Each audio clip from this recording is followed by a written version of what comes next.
I know y'all don't want to hear me sing, but hey, we're here. And I forgot to make the 66666. I'll try to find it. We'll get it. We'll get it. Yeah, that's not a double call, but Parlay Pete, man, how we doing? We're doing fantastic. How are we doing today, Lee? Not too bad, not too bad. Went and spent some time in the Father's house before I came here. Mm-hmm. I'm not Catholic, so had a nice dinner with the family. We found out Lo likes orange juice. Loves it. The wife says it's too much artificial sugar, and I say, you guys, what type of brand are we talking? Simply, Publix, Kroger. What's the other one? The other one with the Food Lion version of Simply. Okay. Yeah, I bought some for myself because I was feeling a little under the weather yesterday. Yeah. I just wanted to be sure that I wasn't sick. Played flag football yesterday. Do you, before we get in that, do you have a preference in juices? When it comes to juice, I'm Simply going. Well, brand wise, okay. But I'm saying, are you more of an orange juice, apple juice, cranberry? You know, now they got so many different variations of cranberry. You can get cran mango and all this other crazy stuff. But I've become like one of those guava, pineapple, mango. Even the fusion. Yeah, I like the fusion stuff, but if we're going back to like the basics that we grew up on, that's good, OJ. Yeah, you got grape juice too. Nigga, I ain't had grape juice. Well, besides communion, I haven't had grape juice like in years. What's wrong with Welch's? Nothing at all. No, you just don't get it. No. Yeah, but I hardly drink juice, man. I drink water, I drink electrolyte drinks, and I drink booze. I'm with you. That's pretty much me too. Yeah, you know, I like juice, but I don't even chase my liquor really. So. Yeah, not anymore. What it is it's a waste of sugar. Yeah, you're adding extra sugar to something that doesn't even need it, and it's really not making it taste that much better or masking whatever taste of liquor that you're getting. So it's just kind of like give me natural fruit, right? Like having a lime. Like obviously, I'm a big lime guy. I like having lime with but. And I'm also in my 30s, so I don't drink liquor that I don't like. That too, obviously there was homecoming this week and I wasn't, there for it. But obviously there was some stuff that I did before homecoming, before I had left.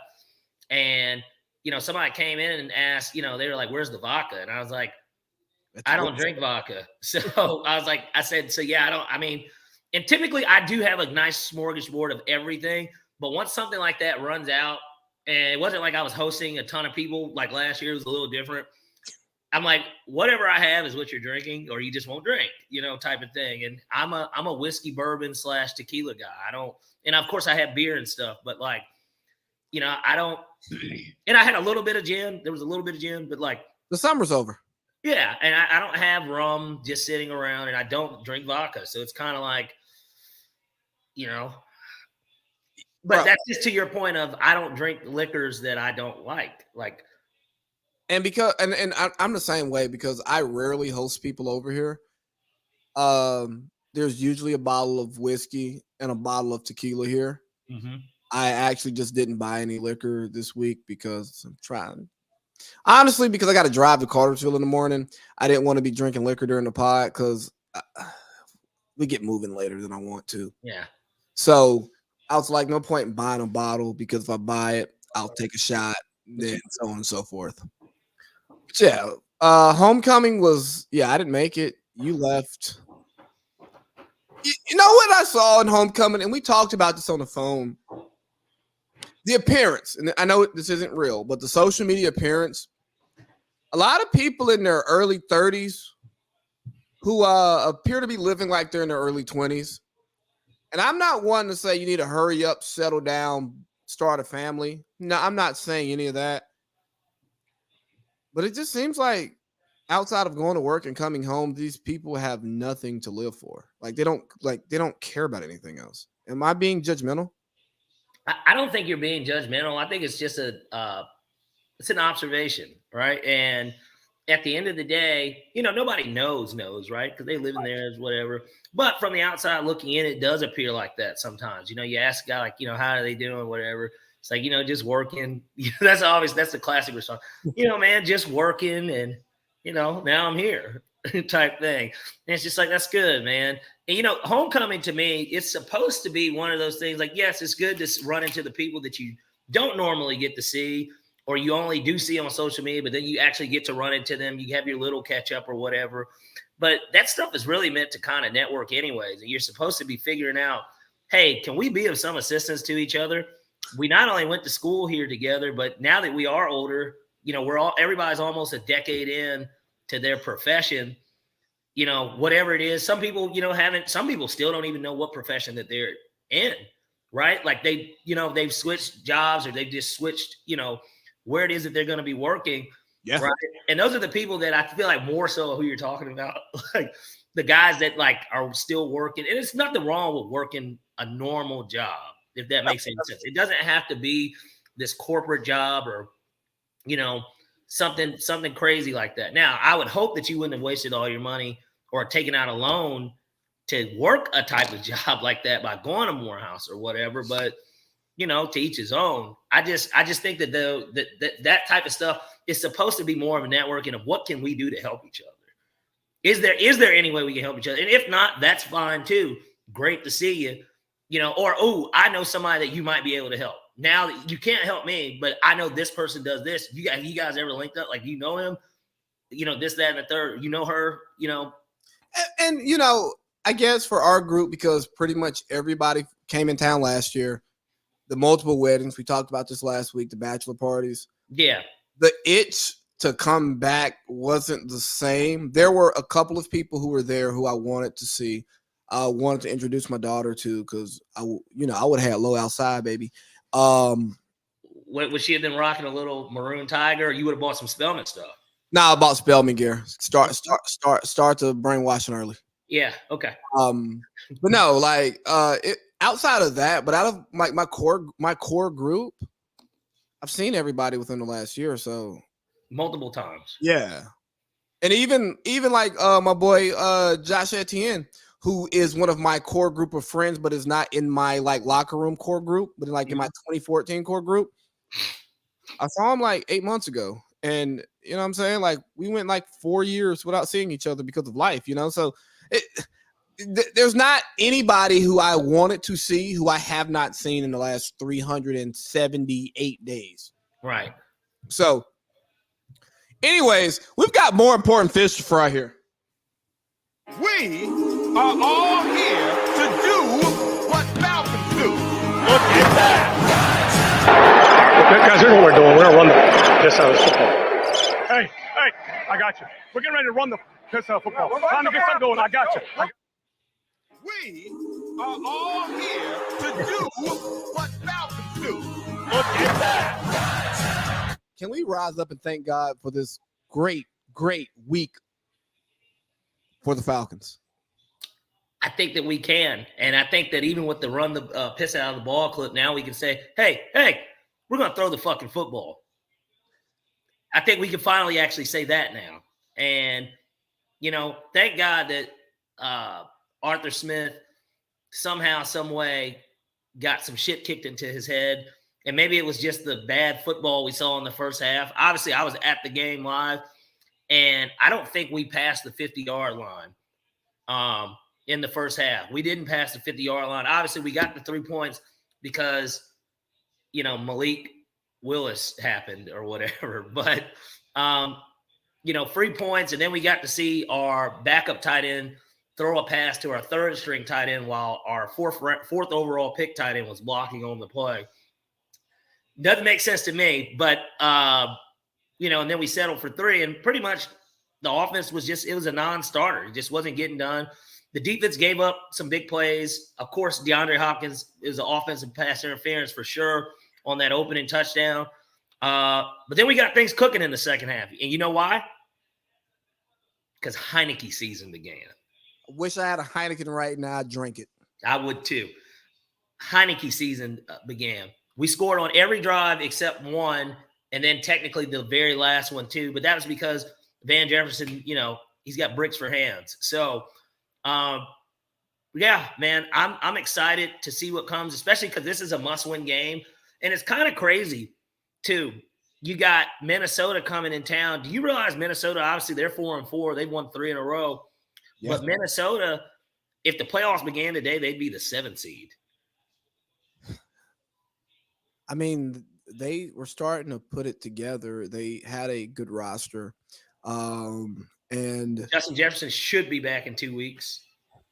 And Jordan Addison's really stepped up. But back to our Falcons. If you follow me on socials, you should have saw pretty much everywhere that I have social media. I said on Monday, even before it was announced, that it was a day to celebrate. I knew we lost, but it was a day of celebration because Taylor Heineke threw for 171 yards in the second half. Do I think he's going to do that every week? No. I think some games he's only going to throw for 171 yards in all 4 quarters. Yeah. But what I saw was an opened up playbook. The ball going down the field, stretching the defense, which in turn will open up the run game so we can run the piss out of the ball, which will then open up. I mean, Kyle Pitts looked like the person that we drafted in the second half. Why? Yeah. Because we had a quarterback who could throw the ball 15 yards, 20 yards, 25 yards down the field. You got to respect it. The first read that's no longer the only read. We've got option 3 and 4 catching balls. We saw a Scotty Miller touchdown. You know what I mean? These are the things that when we sign these guys, you thought, hey, why do we sign these guys if we're not going to throw them the ball? Why is it that Drake London is the only person that's getting targeted? And then occasionally, Kyle Pitts gets targeted, but then he's getting overthrown. Like the ball's like 10 yards over his head. Like, why do we have these guys if we're not going to use them? But then you bring in a guy like Taylor Heineke, and you're like, oh, that is why we signed Matt Collins. That's why we have these guys on the team that we brought in, because they actually can play football. They're not just meant to be blocking and decoys for the first read on every play. They actually can bring something to the table. But we didn't know that. You know why? Because our quarterback failed to get the ball to any and everybody. He only had his first read, and if not, he's either already getting sacked or he's taking off running. And fumbling. Hey, you remember when Desmond got drafted and he told Arthur Smith about damn time? Yeah. After watching Arthur Smith's press conference, I was like, it's about damn time. I mean, it was such a slap in the face to the fan base. It was a slap in the face to whoever drafts the Falcons players, whoever runs the personnel department.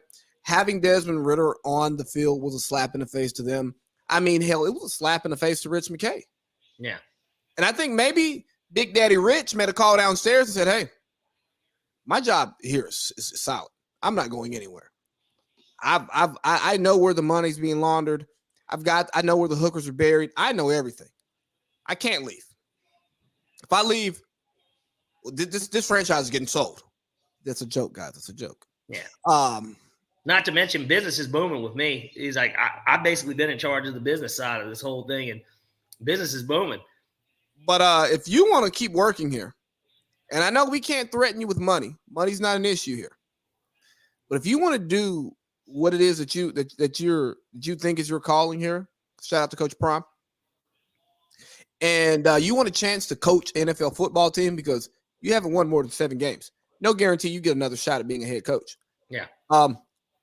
You better drink you a Heineken in the second half there, Coach. Yeah, and it wouldn't surprise me, especially because of the reasoning behind everything. Really, really odd, things going on around that, right? Like you look at it and you say, okay, Desmond Ridder had a concussion. Nobody saw him go into a tent at any point before the end of that half. Now, they said that they checked him out back. I don't even remember really seeing a hit. Now, obviously, it could have happened on any play to where they would even think like, yo, something's wrong with him. Nobody ever saw any of this. It all happened during halftime. So my assumption is he's getting checked out during halftime. Yep. They announce, hey, he might have a concussion. Let's check it out. Then he gets checked and they say, no, he doesn't have a concussion. He's good to go, coach. And then he just puts Heineke in. And it's just like, he's trying to dress this thing up and just not say we benched the dude. And so I didn't really like that.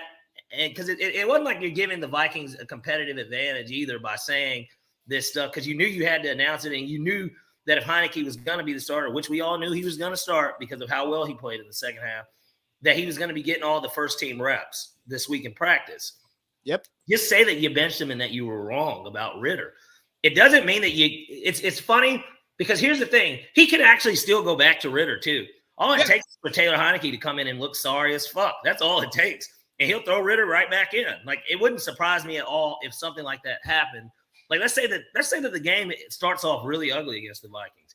I wouldn't be surprised if he didn't think about putting Ridder back in, depending on how Taylor Heinicke looks. Now, our expectation is that's not going to happen, because Taylor Heinicke typically, even in his time in Washington, was it great? Absolutely not. But was it competent? Yes.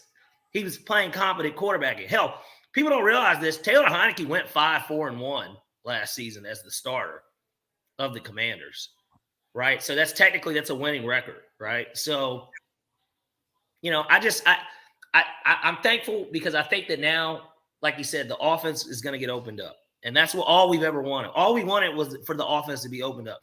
We weren't a threat throwing the football. We just weren't. No, and hopefully we can get Bijan a little bit more active. I think he should get more carries, pitch, more touches. Hey, let me shoot this one at you, Parlay Pete. And I was texting your brother about this, I think Sunday. Uh-huh. I'm less mad about the Drake London pick today than I was at this point last year. I don't think he was the best receiver in the class, but he catches the ball, man, and he makes great plays. No, he's not as fast. He's not the fastest receiver. Jameson Williams can't catch, so I'm glad we dodged that bullet. Chris Olave is good, but he doesn't have a quarterback, so I don't know what the hell he is, to be perfectly honest. And Garrett Wilson obviously is the best receiver production-wise so far in that class, but Drake London's been fine. I'm not mad at the pick anymore. Yeah, and I don't think anyone should have been. I liked, I didn't watch any of his stuff at USC. All I could do was pull a Josh Holsey and kind of just look at the statistics of it. But before we drafted him, think about it, he only played in 7 games. He had 1,000 yards and 8 touchdowns. And I was like, at the end of the day, USC is still USC. If you're a dog at USC, that means you're probably just a fucking dog. Like, if you're a dog there, you are a dog. And so I wasn't mad at the pick when it happened, especially because when I saw the pro day, I was like, God, he kind of looks like Mike Evans. I mean, that was my first thought. I was like, that's who he kind of looks like. He runs like him. Obviously, he's got the size of him, and he's proven so far early in his career that he can catch the ball, right? He's actually sure-handed. Yeah. He can make difficult catches. He's a big target, a solid run blocker too. So, yeah, I liked everything about it. And, it was unfortunate that he got hurt too, because imagine if we did have him on that last drive. He didn't play on that last drive because he was out too. And, of course, we didn't have Brady Jarrett for the whole game, and now we don't have him for the rest of the year. Most unfortunate thing. I mean, you're talking about really some could say Jesse Bates. Some might even want to say, A.J. Terrell, even though he did get kind of cooked. But and I don't know if that was scheme. I don't know what the hell that was. But I don't know the coverage they were running, but it appeared that he was getting cooked. Yeah, he looked like he was getting cooked. But you start talking about you're losing the heart and soul of the defense. The leader, the one holdover from your Super Bowl team is gone now, and he's an important piece. And we didn't go out and get Montez Sweat like many thought we would, because all you would have had to have done was move Calais Campbell over to the middle. Yep. Then he's the one that's rocking the DT. And then you got Sweat on the edge, proud to be home and play for probably his favorite team growing up. You know what I mean? But that's okay. Chicago took a bullet for us, because my expectation based on the quote that he gave is that he's not re-signing there. And obviously it's known that the Falcons want him and that he wants the Falcons. So hopefully that's the guy we go after this offseason. Yeah, man. And if we can get him without having to give up an asset, then we won, Yeah. I wasn't going to get to the trades yet. Do you want to go ahead and get to the trade since you brought up Montez Sweat? Might as well just segment into it, yeah. All right, yeah. So Montez Sweat goes to Chicago for a second rounder. Second rounder. Falcons did offer a third for him, but Chicago had the better offer, and I'm not mad at Washington for moving off of somebody who they probably weren't going to pay. I see them ripping that team down to the studs next year. So yeah, get all the assets that you can get to rebuild and not be in cap hell. But what the hell is Chicago doing? Are they trying to get talent, build a competent defense for next year for Caleb Williams or Drake May with Marvin Harrison? I don't understand. I don't understand what they're doing because Justin Fields has not shown us enough to be like, okay, he's the guy. I think I look at it this way. They looked at value. I don't know. I'm going to assume that wasn't – I don't know what second-round pick they traded. I don't know if it was theirs or if it was another team's because I know obviously they did, the deal with Carolina, which, their record's pretty fucking shitty. It's the worst in the league too, right? Yeah. But obviously high second-round pick, they almost damn near late first kind of, right, if it's one of those. Now, that's just the assumption that it's one of those picks that they gave up. Maybe they looked at it as, okay, so far on our board, we know that this is a position that we want to address. Do we want to draft a guy to grow up with whatever it is we're going to end up doing on offense, whether that's keeping Fields or drafting Caleb and then trading Fields? Like, do we want that?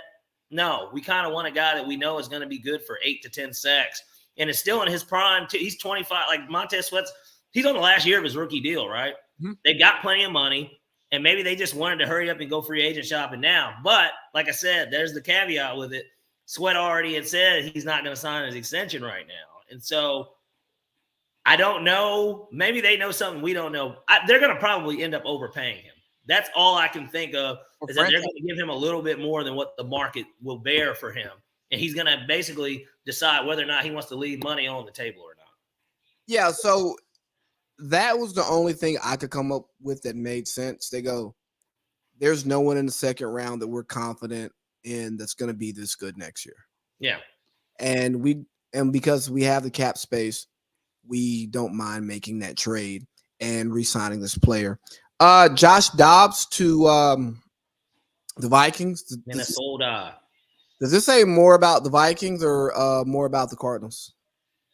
I think it says more about the Vikings. They realize that they're in a position to go to the playoffs still. And Josh Dobbs has looked okay in Arizona. He's looked like a guy that could set himself up to be the next Tyrod Taylor in this league. Because that team, obviously, that's an untalented Cardinals team, and they were competitive in a lot of these games that they played, and he's been competent. And that's all you need, right? When you've got weapons kind of like how Minnesota has. You see that Addison's poised to be a really good number 2 in this league, certainly at least for as long as Jennings is there, right? Obviously, Justin Jefferson, we could all argue, is the best receiver in the NFL. Alexander Mass is not a terrible running back. Cam Akers is the backup. Like, there's talent. TJ Hawkinson, top 3 tight end in the NFL. You're 4-4. So I think it says way more about Minnesota saying we're not going to give up on this season just yet.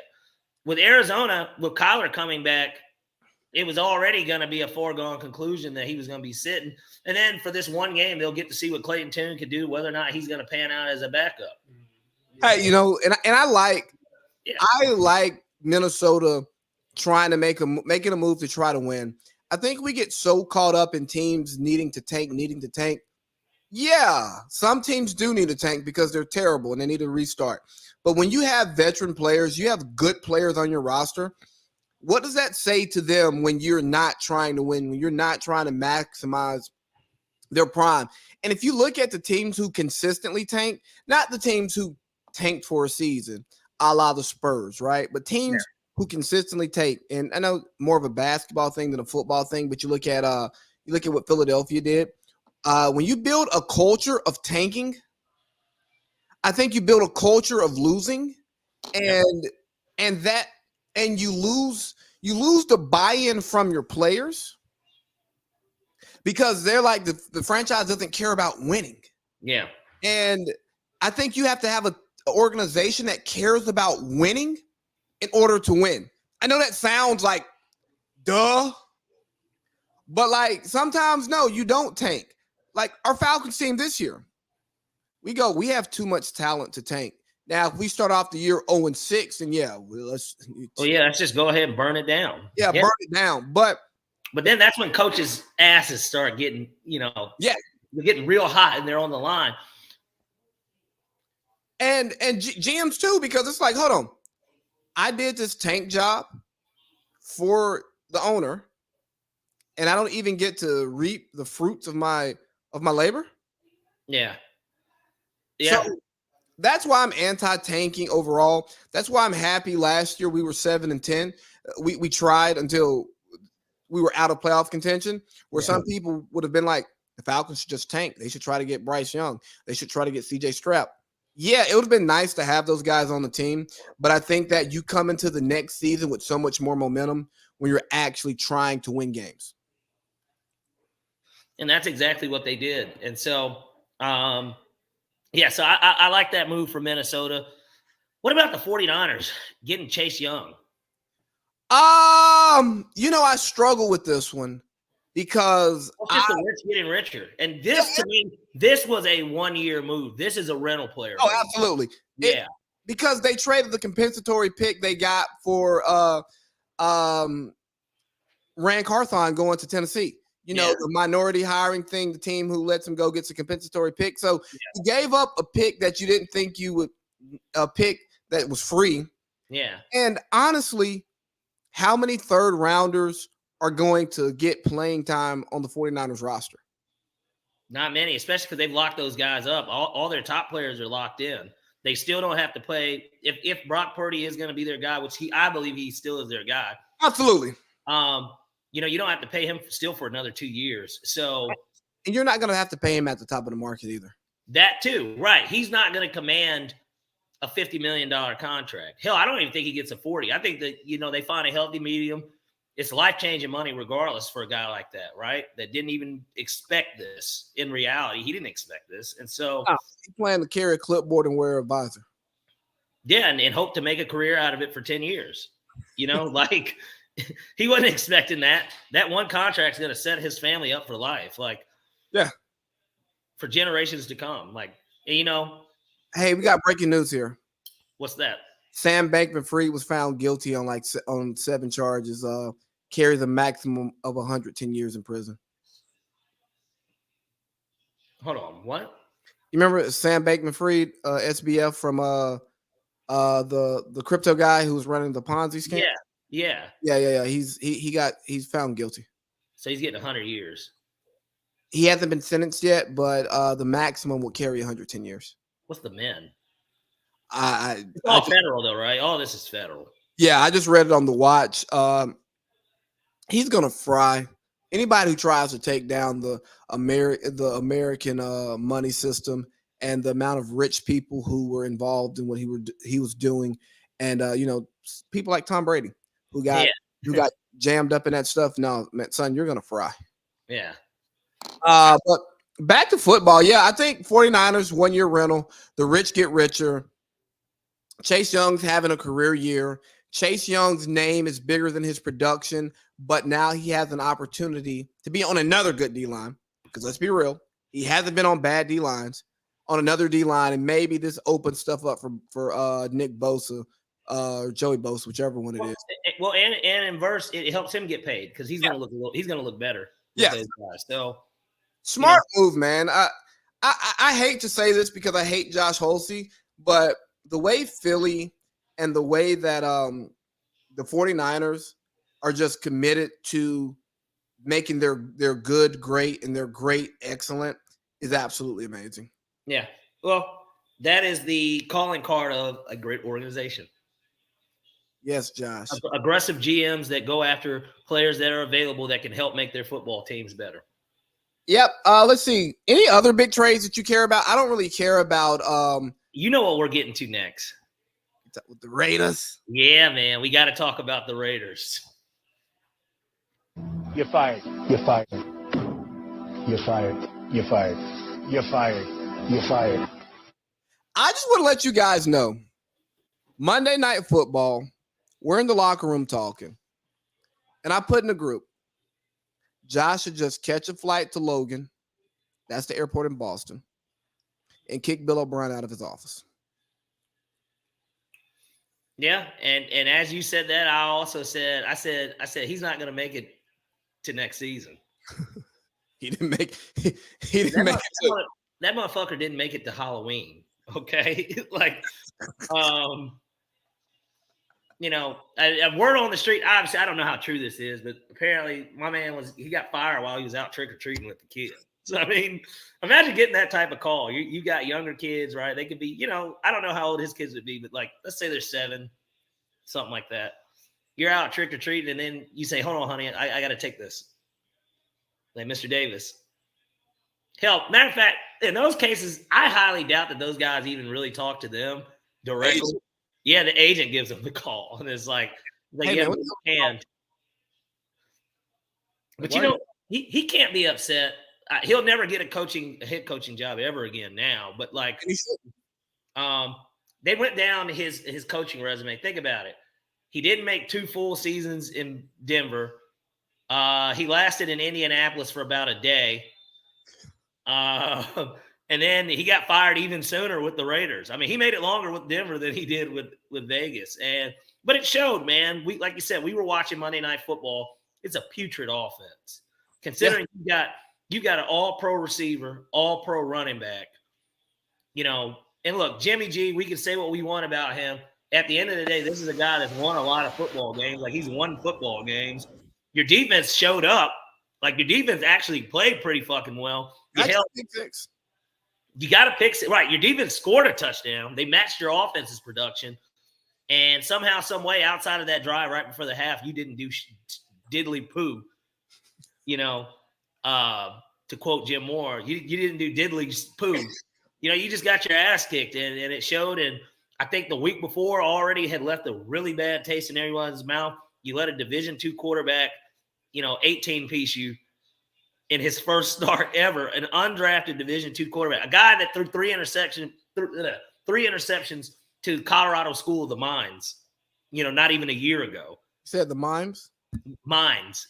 Literally, it's a real school, Colorado School of the Mines. He threw 3 interceptions against them in a game that wasn't even a year ago. Yeah. I think that, the Patriots way only worked with Bill and Tom. The Patriots way it only works in New England for one. And then it only works in New England if Tom Brady is there to do it. Yeah, so I think one part of the Patriots way is that Bill was given time to build out his team. He was given time to develop Tom Brady. He was given time to put that ethos into the organization. And I think he built it at a time where what Bill Belichick was best at was great for the NFL. And I don't think that time is today. So when you are Bill Belichick light and you have Tom Brady's backup, it's not going to work. And I think that the organization as a whole, for one, the Raiders are a dumpster fire. 2 playoff appearances since their Super Bowl appearance. 8 coaches in 12 years. Pathetic is that. A cash poor owner. John Gruden 10-year contract. I don't care about him getting fired and all of that stuff, but just giving him a 10-year contract from TV after being away from the game for over 10 years, that's wild. It's just so much that they do poorly. You go out and get Devontae Adams, but you don't shore up your front. You get rid of Derek Carr. You don't even let him dress out the last game as a Raider. And then you bring in James Garoppolo. And I think Derek Carr is better than James Garoppolo. They're about the same guys. I mean, but certainly that doesn't help your big free agent acquisition and the reason he came. Exactly. So when you make those types of moves and it doesn't work, now if it works, you get to keep your job. Or if you make bad moves that are understandable, that you know what, that makes the most sense. You weren't trying to outsmart the room. Maybe you finish the season. Maybe you get a third season. But now the Raiders are paying $80 million to two guys who aren't coaching for him. Oh, And why would you take that job though, right? Like, what would give you the confidence in taking that job? Josh McDaniels got a 5-year, 6-year deal. He's gone at 1.5. So that tells you coach doesn't mind buyout. I mean, the owner doesn't mind buyouts. yeah. Again, 8 coaches in 12 years. Rich Bisaccia gets him to the playoffs, and he's in no consideration for being the head coach. I'm not totally mad at that move, but I thought he should have, considering everything that went on that year and how they did finish the season. And look, they barely lost that game to Cincinnati. Cincinnati went on to the Super Bowl. Like, they had every right. They could actually hang their heads high, leaving that season. Yeah, it's not like Freddie Kitchens getting the Browns job. If he gets that job, you go, I mean, it makes sense. Just like Steve Wilkes, if he would have got the Carolina job, you go, I mean, it makes sense. Team got better when he took over. Fuck it, yeah. But the Raiders are the Raiders. Your boy Colin Cowherd's been talking about Jim Harbaugh going there. Who do you think wants to go and take that job? Yeah. I don't think the Raiders can go cheap. I don't think they can go get the young, hot Ben Johnson coordinator type. They've got to get a guy who knows what the hell he's doing. Well, you know who's going to have their hand in this, right? Tom Brady. Tom Brady. Michigan. I promise you that's exactly who Davis is going to go to. He's going to specifically consult Tom and ask Tom, seriously, from your football knowledge during this interview process, which one of these guys do you walk away, the most impressed with? Who is going to bring winning back here? Because we're the ones that we coined the phrase "just win, baby," and we don't fucking do that. It's just lose, baby, these days, right? And it has been, for well over a decade. We're talking 2 decades. I mean, we're talking arguably as bad as Detroit kind of has been for that period, and the Browns. Like, these have been, these bad teams. I think the Raiders might be a little bit worse, really, when you look at it. Because with the Browns, it's like, gosh, yeah, if you're in Cleveland, that division's tough every year. I mean, the Ravens and Steelers have been in that division. And the Bengals, even throughout that time, had competitive teams in that early 2000s. Like, they were in a very hard division. Yeah. The Chiefs just got good. Denver's been solid. They've been kind of the class of that division. I guess the Chargers were solid too, but these were teams that you could beat. Like, these were beatable fucking teams this entire time. And now we're in Vegas. This is a destination. Like, people will want to come and play here. Tax-free, baby. Exactly. And, the Raiders still have a unique brand, right? They still have the great fan base or whatever. A national fan base. Yeah. And so it's opened up, especially if they continue to lose games, which that's what it looks like they're about to try and do. Oh, yeah. They're going to see what they have in Aiden O'Connell. And maybe he's just better than Jimmy, or James, as you like to call him. Maybe he's just better than him. But you set yourself up to get one of these quarterbacks in the draft, or Kirk Cousins might be available too if you're willing to pay him. He's coming off an Achilles, but if you're willing to pay him, I'm sure that he'll get the ball to fucking Devontae Adams. If you just think about the Raiders drafts, they've been bad. They've been terrible. They argue that 2019 wide receiver class is the best wide receiving class of all time, and they took the first one in Henry Ruggs. And he wasn't the best. He wasn't the best receiver in that class, anyways. But no, like, if they would have drafted Jerry Jeudy, who everybody expected to be the first receiver, you go, makes sense. And I mean, Jerry Jeudy, his production has been there with Henry Ruggs, and Jerry Judy's still playing. Henry Ruggs is behind bars, right. but it's not as bad. Yeah, this guy was better in college. Like, I'm just about to look at some of these NFL drafts because I want to look at. It's putrid. I just want to look at players who got drafted who got drafted after the Raiders' first round draft picks, right? Yeah. So this past year, they go Tyree Wilson at 7. Well, at 8, you got Bijan. Y'all didn't really want to pay Josh Jacobs. Jalen Carter, who's been clearly the stud. Jahmyr Gibbs, Lucas Van Ness. You want to know what it is? They couldn't take Jalen Carter because it would have been so on brand with the Raiders, and people would have said, of course. I know who would have taken him. Al Davis. Al Davis. Oh, yeah, for sure. He wouldn't have thought twice. Let's see. Let's look at the 2022 draft. Let me see. They had what? They drafted late in 2022 because, they were a playoff team. Where did the Las Vegas Raiders draft? They drafted in the first round. Where are we at? They didn't have a first round pick. Who did they trade it for? Yeah, they traded their first round pick. Or I can't read. No, they traded their first round pick. Who cares? Let's see. 2021. Let's see. Who did we draft in that draft?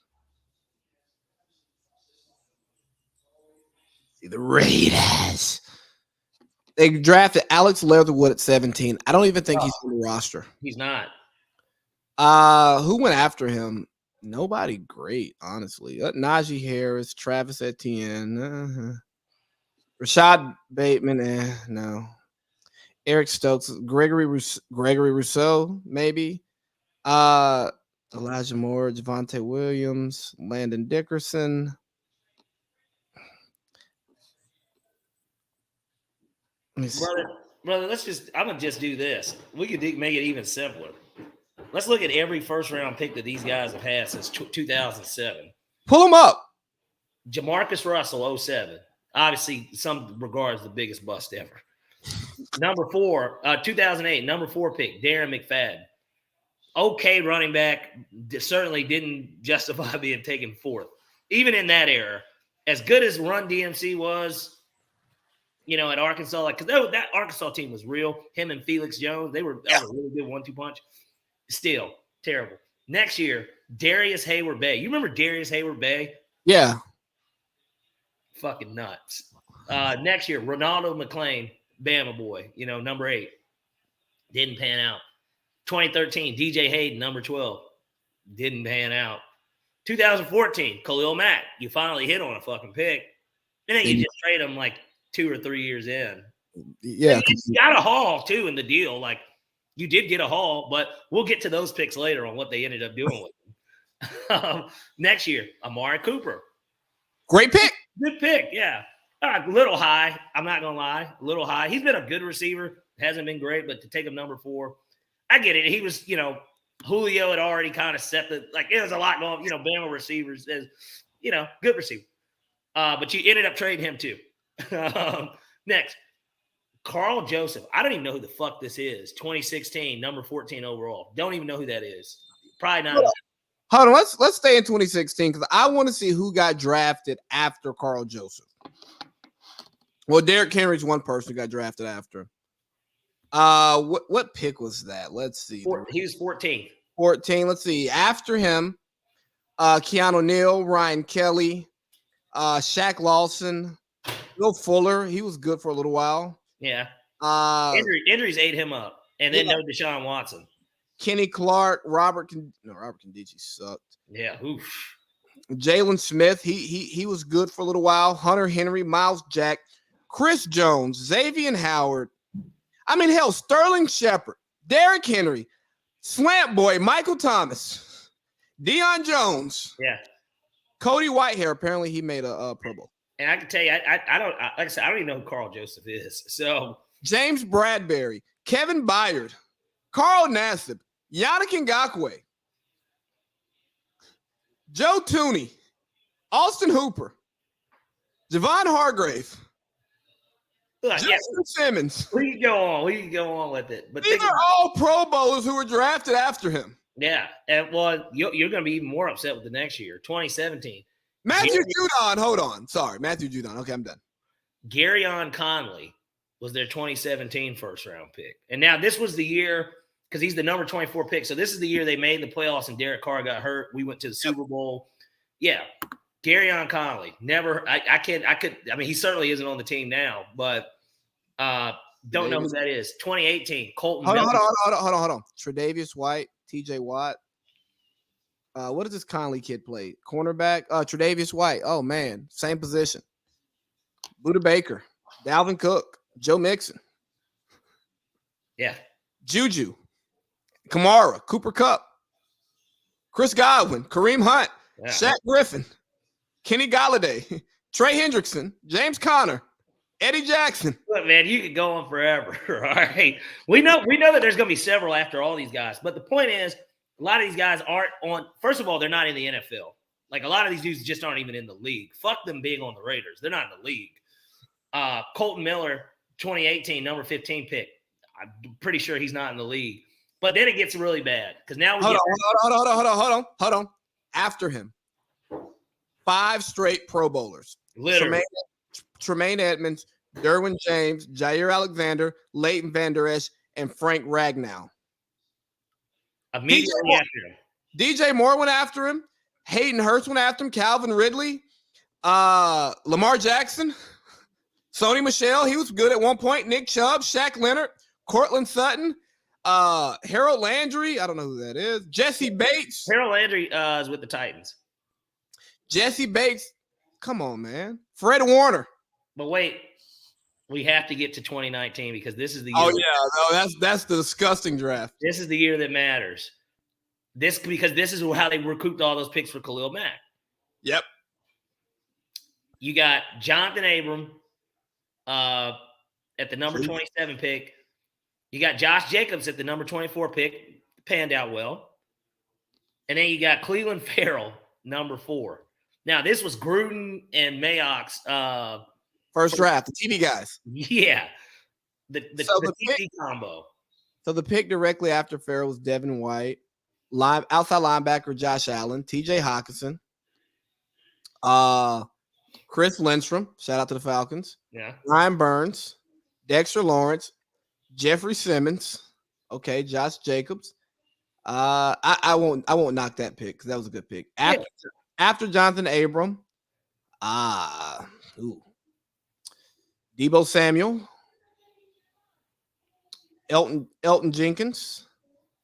Let's see if there's any AJ Brown, Miles Sanders. I picked him up. Nicole Hardman.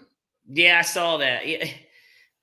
Look, he got 2 carries last week for no yards, and I was like, DK Metcalf. And I didn't want to drop the Lions defense, so I was like, fuck this. And I wasn't going to start Dallas against Philly, even though I think that game's going to be a more defensive match than people think. But we'll get to the picks later too. I wanted to somehow make a deal with you, but once he didn't do anything, I was like, oh, okay, so he's just lost his job at this point. Oh yeah, because I told you I was going to pick him up. Yeah, no, look, hey, it went through. Two carries. Nobody put in a waiver for him but you. So that's why I was like, okay, he lost his job to Chuba Hubbard, Yeah, and I'm just going to sit back and maybe he has a good week one week. Okay, Duke.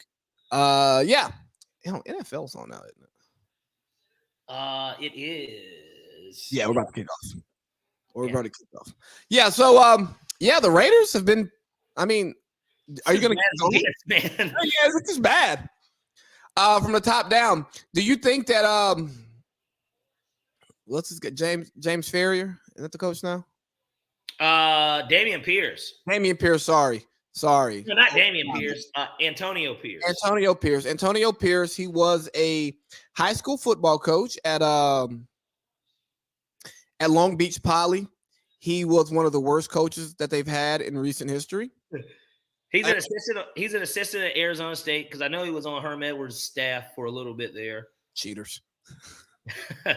Hey, man. Hey, we don't even get to see Herm as much on TV, though. I know because he's bad, but I don't see him as much. Because people were complaining about Herm being on TV. I'm like, why is Herm on TV? We're not even going to talk about his scandal. Hey, man, shut up. Herm's good on TV. Yeah. And hell, he spent more time at ESPN than he did at this point coaching anyways. Yeah. For the Jets, Chiefs, and fucking Arizona State. I mean, the people that we get to see on TV talk sports, let's not complain about Herm. Yeah. I mean, you got Stephen A. telling Bob Myers how to run a basketball team. Yeah. He's playing fantasy GM with a real GM that's had the most success of anyone this decade. I mean, no big deal, though. Yeah, I've only got 4 rings, been to, 6 finals. No biggie. Yeah, I don't know what I'm doing. Was able to set up my team to where we could get Kevin Durant on our roster to begin with. Yeah, I only left because I didn't want to tell Klay Thompson that I'm not maxing you out, big dog. Right. Yeah. So, is there anything else football you know what? I do want to talk about this because we got an hour. We got 10 minutes left in the hour. We can get to the picks in hour one. But before we get there, the Chiefs lost, but I'm more concerned about the way that they lost. Mm-hmm. Their receivers suck. I mean, they haven't been anything to write home about since Tyreek Hill left, but they won the Super Bowl last year, right? So, like, Juju's a good NFL receiver. Well, he went to New England to let his fucking career die because you don't hear shit about him anymore. Well, Mac Jones throws him the ball. Yeah, and there's a big difference between Mac Jones and Pat Mahomes, but yeah. This ain't Pat Mahomes. This ain't Big Ben. No, this is Mac. Yeah. But I think that the Chiefs are doing what I thought they would have done last year. Yeah. I undervalued Juju's contribution to that team last year, where Tyreek can't take the top off. Sky Moore's not good. There's other guy, MVS. I mean, he's good for one deep ball a game. The rest of those guys aren't good. McCole Hardman was able to come back because he's not good. And Travis Kelce is amazing, and he's the only reason that their offense has a pulse in the passing game. And when that run game gets going, yeah. I mean, but you can load the box on them now. You can play one-on-one on the outside. You can blitz the dog piss out of them. Yeah. And Russell Wilson and Patrick Mahomes have the same numbers. So maybe I'm gonna have to eat some crow on Russ being cooked. Maybe. Well, what it is Russ hasn't been bad. He hasn't been bad, and the thing is that of course he gets thrown under the bus because they're not winning, and that's what people care about. People care about winning football games. Time and time again, I felt like that's what the whole Matt Ryan thing was about. Everybody would just talk really bad on Matt because we weren't winning games at one point. But I'm like, well, are you watching the game? Like, Matt's not playing bad. Like, it's not Matt's fault that we're not winning these games. And they're like, well, yeah, it is. He's the leader of the team, and certainly he's the leader of the offense, and you're supposed to score more points to win the game. It's like, yeah, but he can't go down the field and score every fucking play while his defense is giving up a touchdown or a field goal every goddamn drive, too. Josh Hosey, he just looks at the box score and goes, why did Matt Ryan throw 2 picks and 2 touchdowns? Well, the first pick was just a Matt Ryan pick. And bad read. And then the second one, it went straight through Julio's hands and into the. And matter of fact, well, Josh, I know you watched box scores. Did you watch the replay that they had, the highlights of the game, and Julio having to chase the guy down to stop it? Did you see that part of it? It's like, yeah, because he knew he had to haul ass after it went through his hands. Yeah, or it's the fourth quarter and the game. If we don't score on this drive, the game's over. So he chunked it deep and they picked it off. Yeah. It was a 4th and 17. I mean, on our own 30. I mean, what do you want? Like, yeah, I mean, I know this pick goes to the box score, but I mean, what do you want him to do? Yeah, it doesn't tell the story. The one thing I love about Podden during the Thursday night game, being able to analyze it as the game's going on. Well, that we're podcasting. Well, that and not having to hear Kirk Herbstreit talk about the NFL. And tell me about this guy who was great at Purdue. Kirk. Another quick thing. Is it too early for me to think about taking a victory lap on the Seahawks? Yeah, it is. I think it is. They look really good. I don't know about that division thing. I still think San Francisco is going to win the division. They still have to play them. So, and the 49ers aren't going to just keep losing games. And Seattle's due for one. Seattle's got a really tough matchup this week because they're at Baltimore. So that's a loss. Yeah, they're traveling across country. It's probably going to be because now it's getting colder on the East Coast. It's probably going to be, in the 40s, maybe even the, up to 30s. It might even, I haven't looked at the weather, but who knows? Might even get a little ice. I don't know. Shit. Well, I know everybody in Pittsburgh is like super wrapped up. I guess they call intentional grounding on Kenny Pickett. What do they call it? Or a hold? I don't know what we're calling. A legal man downfield? I don't even have that thing on. Hold on 1 second, actually. Well, it's 1st and 15. 1st and 15 here. Let's see what we got. Kind of wraps up the NFL last week. The Ravens look really good. The Cowboys beat the dog piss out of the Rams, but the Rams aren't a good football team. Will Levis had his coming out party against the Falcons. I think he's back in the closet this week. Steelers going to lock him up. Anything else from last week that's important that you want to hit before we get to these picks in hour one, like we're supposed to do in the new format that we don't ever stick to? Not that I can think of. Now, what I will say is that I want to fluff it a little. I've pretty much got my NFL picks ready. Okay. I'm trying to tweak this one last one because this is a tough one to pick, but I'm just going to throw that in there just so it's a guarantee. Because I'm trying to go 6-0 this week, Hey, we had a decent week last week. Let's see. How do we do? 5-1. The only game we lost was the Colts Saints. I took the under. That game went way over. But yeah, there's a lot of points in that game. Surprising. Yeah, it was kind of surprising in general. Kenny Pickett's one of those guys that you call a gamer, but I don't know if he's actually good.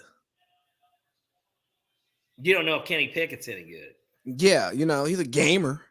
He gets out of the pocket, he scrambles, he throws one deep ball to George Pickens, and it works. Oh yeah, George Pickens knows he's not getting the ball on this play because of that route. Okay, Deontay Johnson. He's out there making plays, huh? Yeah. And Edmonds, Edmonds getting cut up out there. Well, look here, if you let the Falcons dice you up in the passing game, I don't believe that you're a good defense. Yeah, well, but Taylor Heineke's the one that did it. So, Desmond only had 3 incomplete passes. Yeah, but they went nowhere. Where did he throw it? 5 yards, Yeah. What was that? Was it 3rd and 8? And then we were trying to get 8, but he threw it for 2. And then, Drake London had to scrape to get that other 3 to make it 4th and 2. I mean, look at there, Najee Harris with a rushing touchdown after I just cut him in one of my fantasy leagues. What type of league are you into where you can afford to just cut him? How many teams? Better yet, I don't know, but I picked up a defense for this week, and for one, I'm 3-5 in this league. Expected to lose next week. I got Warren. I got I should have just cut Mike Williams, honestly. Hold on, Mike Williams isn't man, and he's locked. So I can't even pick him up. I'm surprised nobody picked up Najee though, too. I mean, I know he's been you could argue really statistically the worst running back in the NFL. That probably qualifies as a starter. Why the hell did I drop Najee? That was stupid. That was really dumb. I got 3 defenses on this team. Why the hell did I drop Najee? I should have dropped one of my other defenses. Yeah. I am almost. And somebody actually has picked him up. I dropped him since we've been on the pod, and somebody's picked him up. Oh, already. You did it right before the game. Yeah.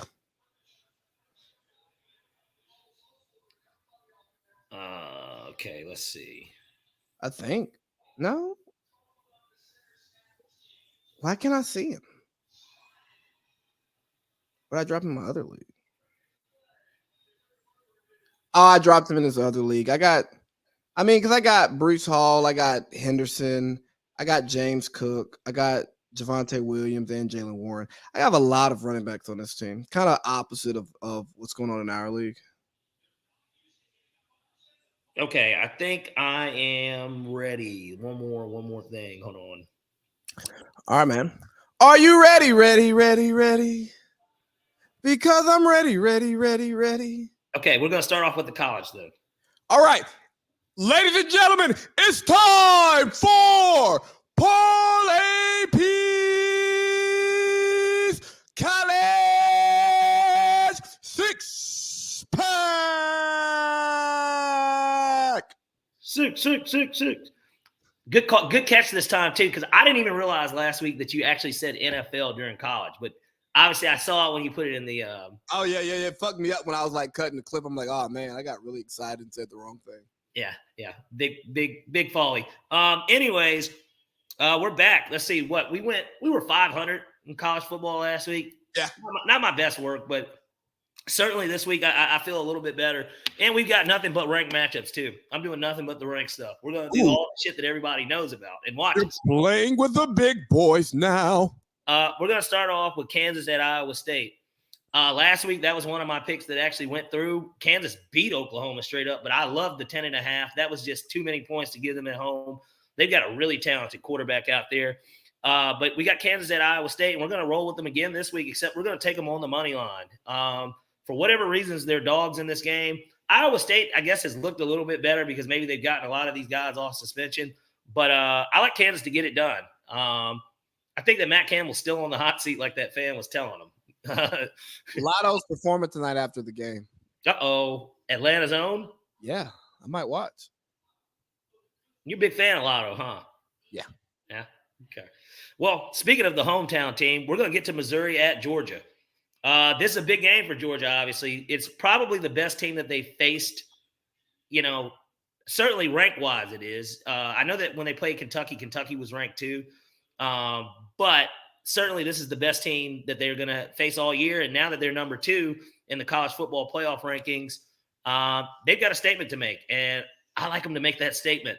I'm going to buy the point, but we're going to take Georgia minus 13.5. I do think that they clear the 2 touchdowns and get this thing done at home. They're a tough team to beat between the hedges, and I certainly don't expect them to drop this game, but I expect them to kind of make a statement. I think that Kirby saw some bulletin board material for those guys. Give me Georgia minus 13.5. They're better than Missouri. And this is a caveat too. Missouri actually gave Georgia their toughest game last year. I don't know if anyone remembers. I actually was getting surgery that day. Crazy enough. I know, right? It feels like it, but it was only about a year ago. And I had to watch that game. Didn't have my phone. Couldn't bet on it. Couldn't do anything. I was just watching the game. And, yeah, they looked pretty good against them last year. I don't expect that to happen again this year. Typically, teams don't play that well against Georgia back-to-back games. Kentucky played Georgia really well last year, too, for what it's worth. That game was like 16-6 or something like that. Will Levis, all that stuff. I just want you to know that I really wanted to make a joke, but I didn't. Well, good. I'm glad that you didn't make a joke. Hopefully it wasn't some Dwight Howard type thing. It was. Of course. I can read your mind already. Anyways, we're going to go with Georgia minus 13.5, but we bought a point because the spread's 14.5. Next, we got Mississippi. We got Texas A&M at Mississippi. I mean, Lane might be able to put the dagger in Jimbo in this game. I mean, this could really be it for Jimbo if they drop this game.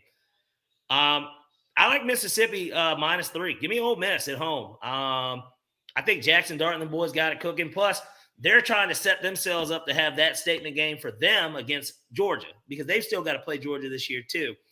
I like Ole Miss at home. Give me the minus 3. We don't even have to buy a point or anything here. I really like them against Texas A&M. Next, we got Kansas State at Texas.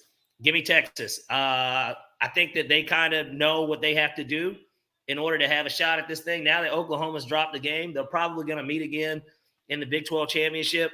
Kansas State, certainly not a team to play around with. They won the Big 12 last year. They got that thing cooking, but I like Texas at home. So give me Texas on the money line.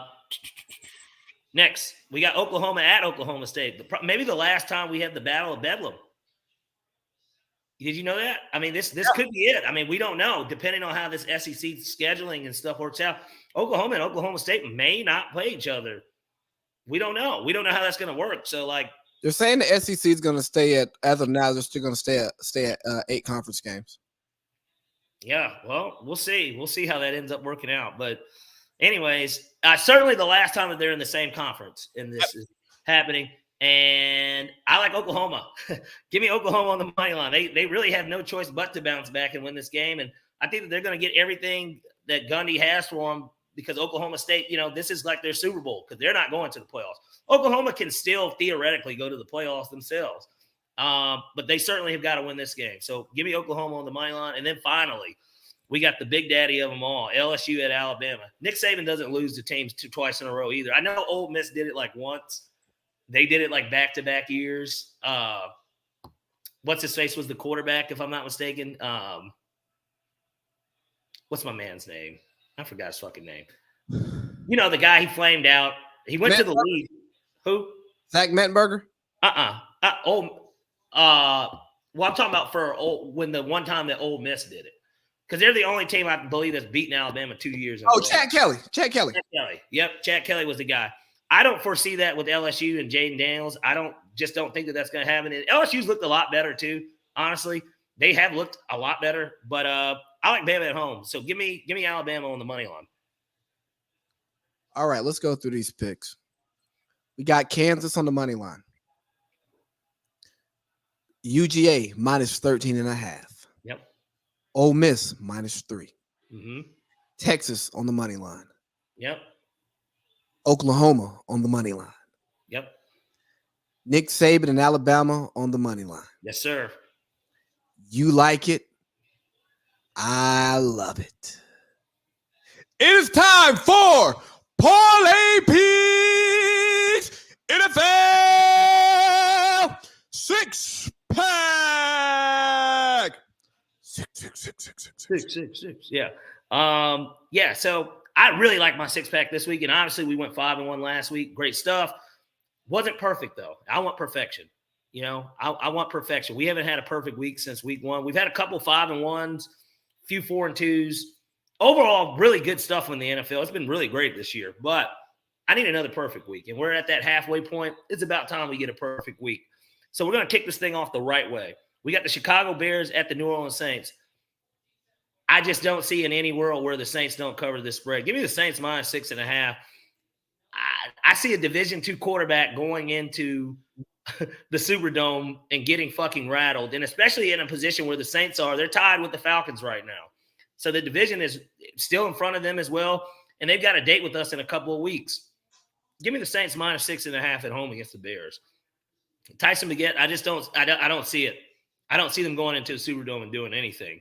And you saw how bad they looked against the Chargers too. I mean, bad spot for them too to have to go to New Orleans the following week. Hey, quick question for you. Worst head coach, Saints or Chargers?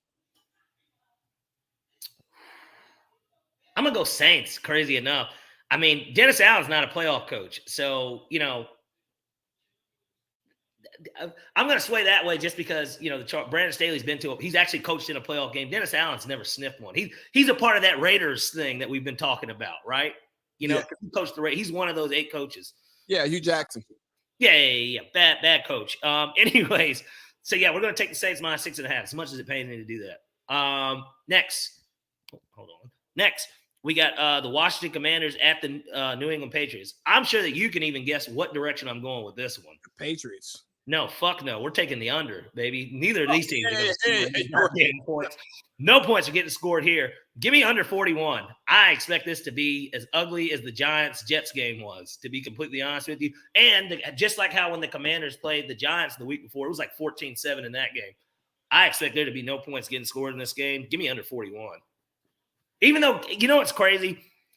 I would lean Patriots money line, honestly, because the Commanders just kind of sold their whole D-line. But I still just expect the points to be really limited in this type of game. So give me under 41. Next, we got the Tampa Bay Bucks at the Houston Texans. Again, it pains me to do this, but I like the Tampa Bay Buccaneers as dogs here against Houston. I think Houston got off to a really nice start. I think C.J. Stroud is going to be a fantastic quarterback. Hell, he's who I wanted here. Tampa's got to win this game, and they showed a lot of grit and a lot of fight against Buffalo, even though Buffalo hasn't been a very good football team themselves like the past 4 weeks. That's still impressive to go there on a short week notice and, to cover the spread like that and really have a chance to win if you guys could have just gotten a PI call at the end of the game. You know, they would have had a chance to really win that game. I like Tampa on the money line. Next, we got Seattle at Baltimore. We're just going to spare anyone anything on this spread. We'll just take the Ravens on the money line. We're going to take the guaranteed thing. I like Lamar and them to get a W against a quality opponent and continue to set themselves up to, you know, still have a chance of getting that number 1 seed. Hey, what is that line? 6. It's kind of high because I feel like they could cover, but I just like Baltimore to win.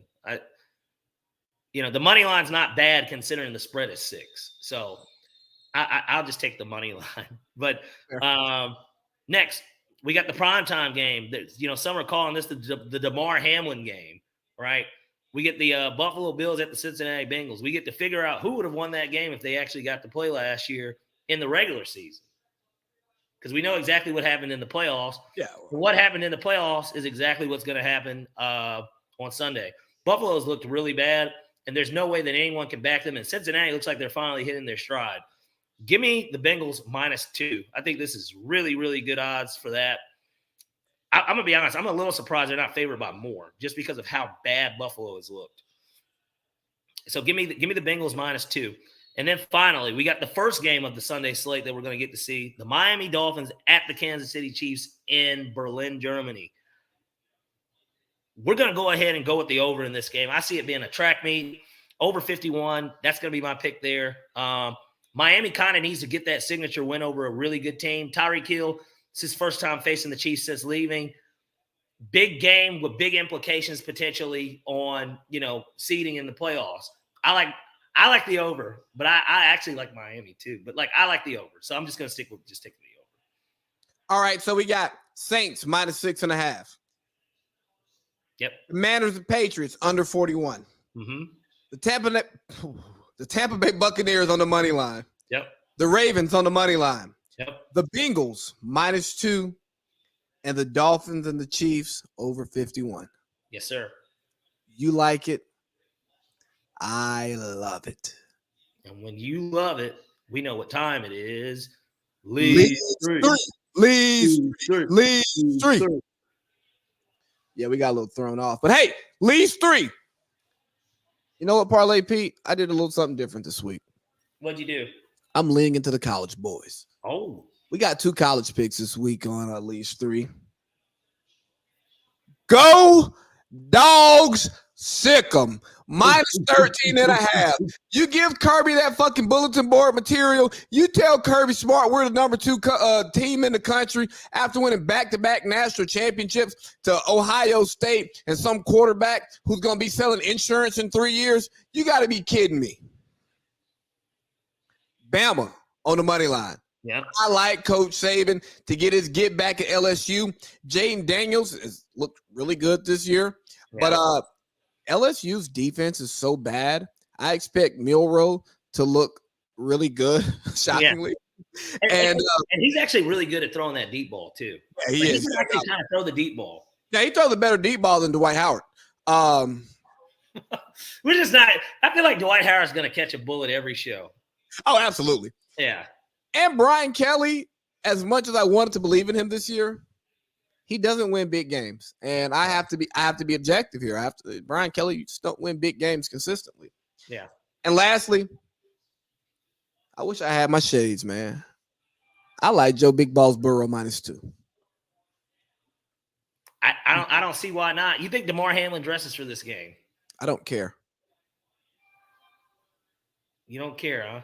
I mean, I think he wants to dress. I think it'll be a nice symbolic thing if he dresses. He'll certainly be a team captain for the game. Yeah, I'm more concerned about his health and him being able to play football again at the level that he was playing prior to his tragic injury. But I mean, before DeMar Hamlin wasn't that high on the scouting report. Okay, so yeah. I'm not going to say what's crazy. He actually led them in tackling though going into that game, but yeah, that's a problem. Your safety should. I'm sorry, give it to a linebacker, but no, I mean, yeah. So I like the Bengals. They found their stride. Joe was running the ball last week, which tells me that calf is back. He looked really good, and that was against a good team on the road. So And Yeah. T. Higgins is showing a pulse again, which means that Joe's back. He's still available. If anybody wants him, he's still available. He and Jameson Williams are both available. But no, that's Lee's 3. Perfection. I like that. Bounce back week for you. I went 2-1. Yeah, I went 2-1. Was it? Yeah, I took. That was 2 weeks ago. Yeah. 2 weeks ago was 0-3. Yeah, it was a bad week. But yeah, man. Hey guys, that's hour 1. It's hour 1. Had a lot of fun. Hold on once. Keep going, but just hold on 1 second. All right, guys, it's hour 2 here. It's AC Lee. I'm by myself. We're going to talk a little college football to start off hour 2 because it is football season. We got some NBA baked in here for you guys, too. We're not going to talk about DJ Academics versus Saucy Santana and the City Girls because we have class here on this platform. But I'll tell you what, man. This whole Michigan saga, this scandal is very interesting to me.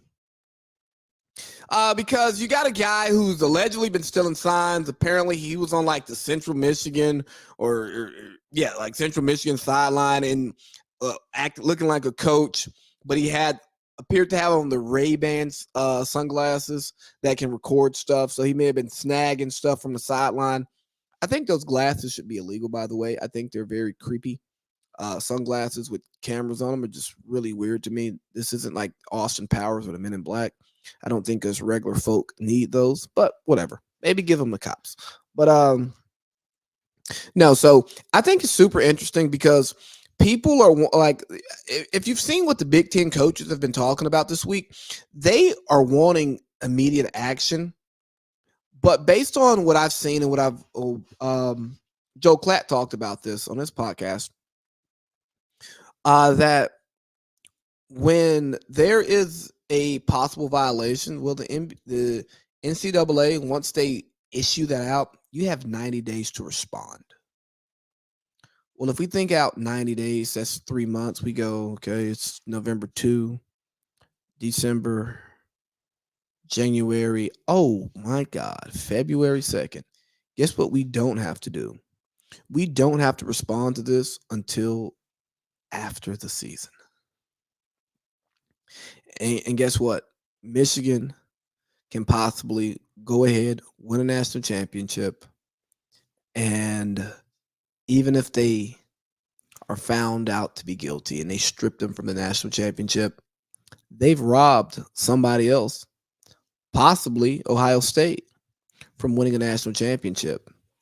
And Jim Harbaugh is probably at the NFL on a private flight to Las Vegas, and he leaves just or LA. Maybe even Chicago. Yeah, he could go back home. And he's pulling a Pete Carroll. I got too hot here. You guys can deal with the repercussions of this, but I'm out of here. But Parlay Pete, did you watch the how closely have you been following this whole Michigan sign stealing scandal? I've checked it out just a little bit. One of the biggest things that I took away from it was, how does this even happen?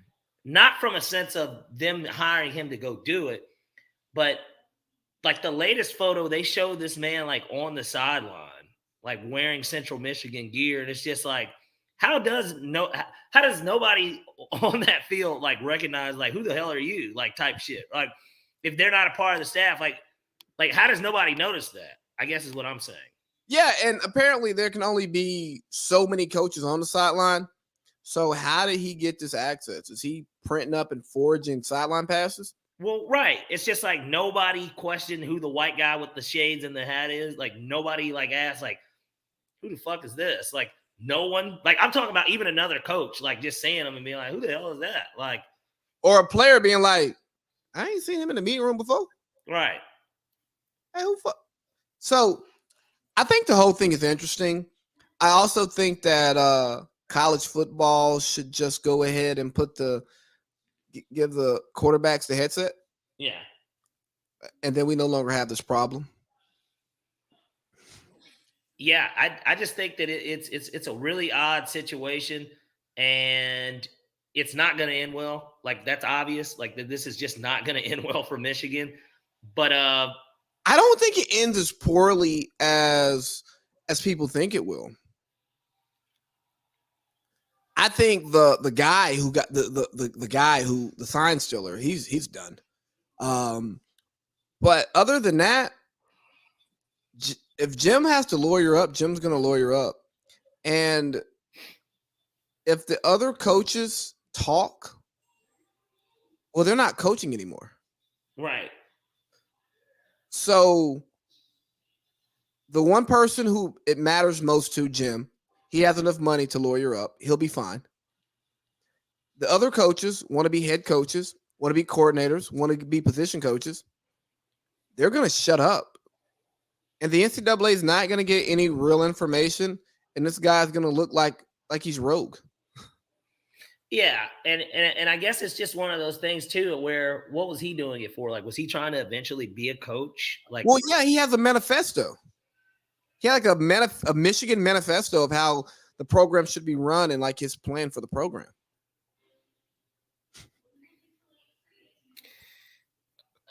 See, I didn't know all that. You should watch the TikTok I sent you. When did you send me a TikTok? Hold on. Some point during this week. It was a text though. No, it was a Instagram. It was Instagram text or message because it wasn't like it was a link to the TikTok that somebody sent me. Okay. The Kenny Pickett's not good. Yeah, not good at all. That's what I was doing. I was wrestling to try and get this thing on. Hayward probably should have caught that, but yes, he's just not a good quarterback. Oh, it's 4th and 8. Oh, Yeah, I'm sorry. I'm behind. Yes, you are. Wonder why this is so behind, because Amazon's Amazon, right? Shouldn't be that far behind. Yeah, no, they've definitely got themselves in it, and it sounds like. So, what are we? We're on college football, right? Yeah. We're talking about Jim Harbaugh and the Michigan scandal. Then what do we see happening with Jim Harbaugh next? We haven't got to Jim Harbaugh next yet, but we're just talking about the scandal right now. Well, here's the thing: even if they do perhaps win the national championship, it's immediately they're gonna like vacate it. Like that's gonna be the crazy part. Like that'll end up being what happens. Like they're just gonna vacate the national championship. And granted, in our minds, everybody will always know, like, nah, Michigan won that year, if that's what ends up happening. But it sounds like to me that they want them to prevent them from getting in, period, if that is the case, to where they get punished. Well, right. Well, you're innocent until proven guilty. And here's the thing. Joel Klatt talked about it this week. When there is a if there's a violation, once the NCAA officially sends that over, you have 90 days to respond. Well, that's February. Right. We'll be talking about the Super Bowl. And we're gonna have our lawyers do their job, but we're not gonna focus on this until our last game. Yeah. Like we're not interviewing Jim. We're not interviewing the coaching staff. Hey guys, coach, we'll talk about this then. So there's nothing that the NCAA can do to stop Michigan from competing and playing and winning a national championship this year. Yeah, they can vacate it, Fab 5 Part 2, but they can't stop Michigan from stopping somebody else from winning a national championship. And if I'm Michigan, that's what I'm doing. If I can't have it, neither can you. Right. I'm not going to lie to you. Outside of him being on the sideline, I think that's a step too far. But the other stuff doesn't bother me. Well, because anyone could do it. And is there really a rule against there is a rule against advanced scouting. You cannot advance scout. But if I get sideline thing to me is just what's wild, because it's just like, well, how does that happen? But you have to look at the other program too, because it's just like, well, how did that happen? Inside job, like what are we doing here? There are so many places to point blame, and at the end of the day, the players got to play, man. Well, and here's the thing: if the guy doesn't speak to anyone, how are they going to be able to indicate anyone? And how are you going to prove? Because they're going to ask, well, who did you report to? Nobody. I just built out my manifesto. Well, who saw it? Nobody. It's on paper. Right. I wrote it down. I didn't email it. I didn't scan it. Oh, you know what? I typed it up on my laptop. Check my emails. Haven't sent it to anyone.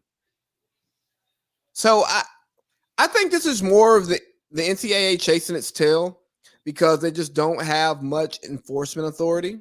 Yeah.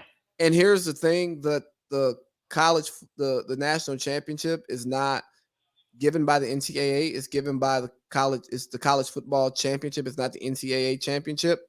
Right. So the NCAA can give these violations and the NCAA can't actually vacate it. As I understand it, right? They can dock scholarships.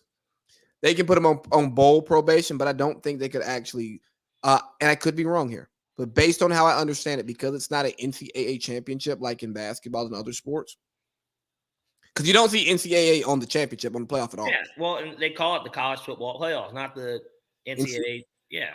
College football playoffs. So if that makes sense to me, can the NCAA actually strip them of it? I don't think ESPN is. They don't want to piss off the Michigan fan base. Right. But I think it's interesting. Either way, I think Jim is leaving. I think the extension that he's being offered is going to be his leverage to leave with the pro team as far as what they pay him. They just take away all my shit. But I don't see Jim Harbaugh coaching in college football next year.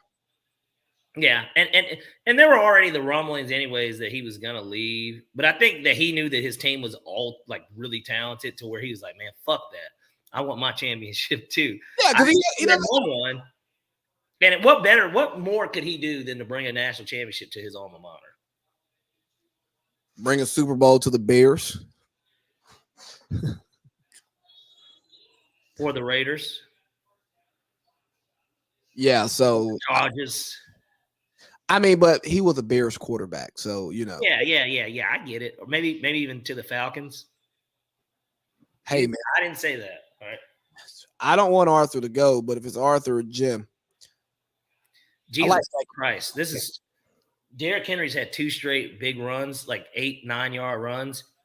Call back. They both gotten called back on holds, and it's just like, you're fucking my fantasy team, guys. And I'm watching it, and they're actual holds too. Like they're not even like the no, they're holds. Yeah. Well, you know, I have Pittsburgh's defense in fantasy this week, so in one of my leagues. So I need Derrick Henry to do his job. That's it, you know. DeAndre Hopkins, look like yourself again. What, he dropped the pass? No, he looks like himself again. Oh, he's making plays. Yeah, they just got a first down. Just got a 30 yard. So great, they're gonna run. College football playoff came out. Georgia's number 2. I don't know if you want to do the Kirby pregame speech or if I need to go grab a hat and call Coach Feinbaum. It's your call. You can call Coach Feinbaum. All right, let me go grab a hat real quick. Yeah, it's gonna be interesting though, regardless. Everything that we do have going on with it.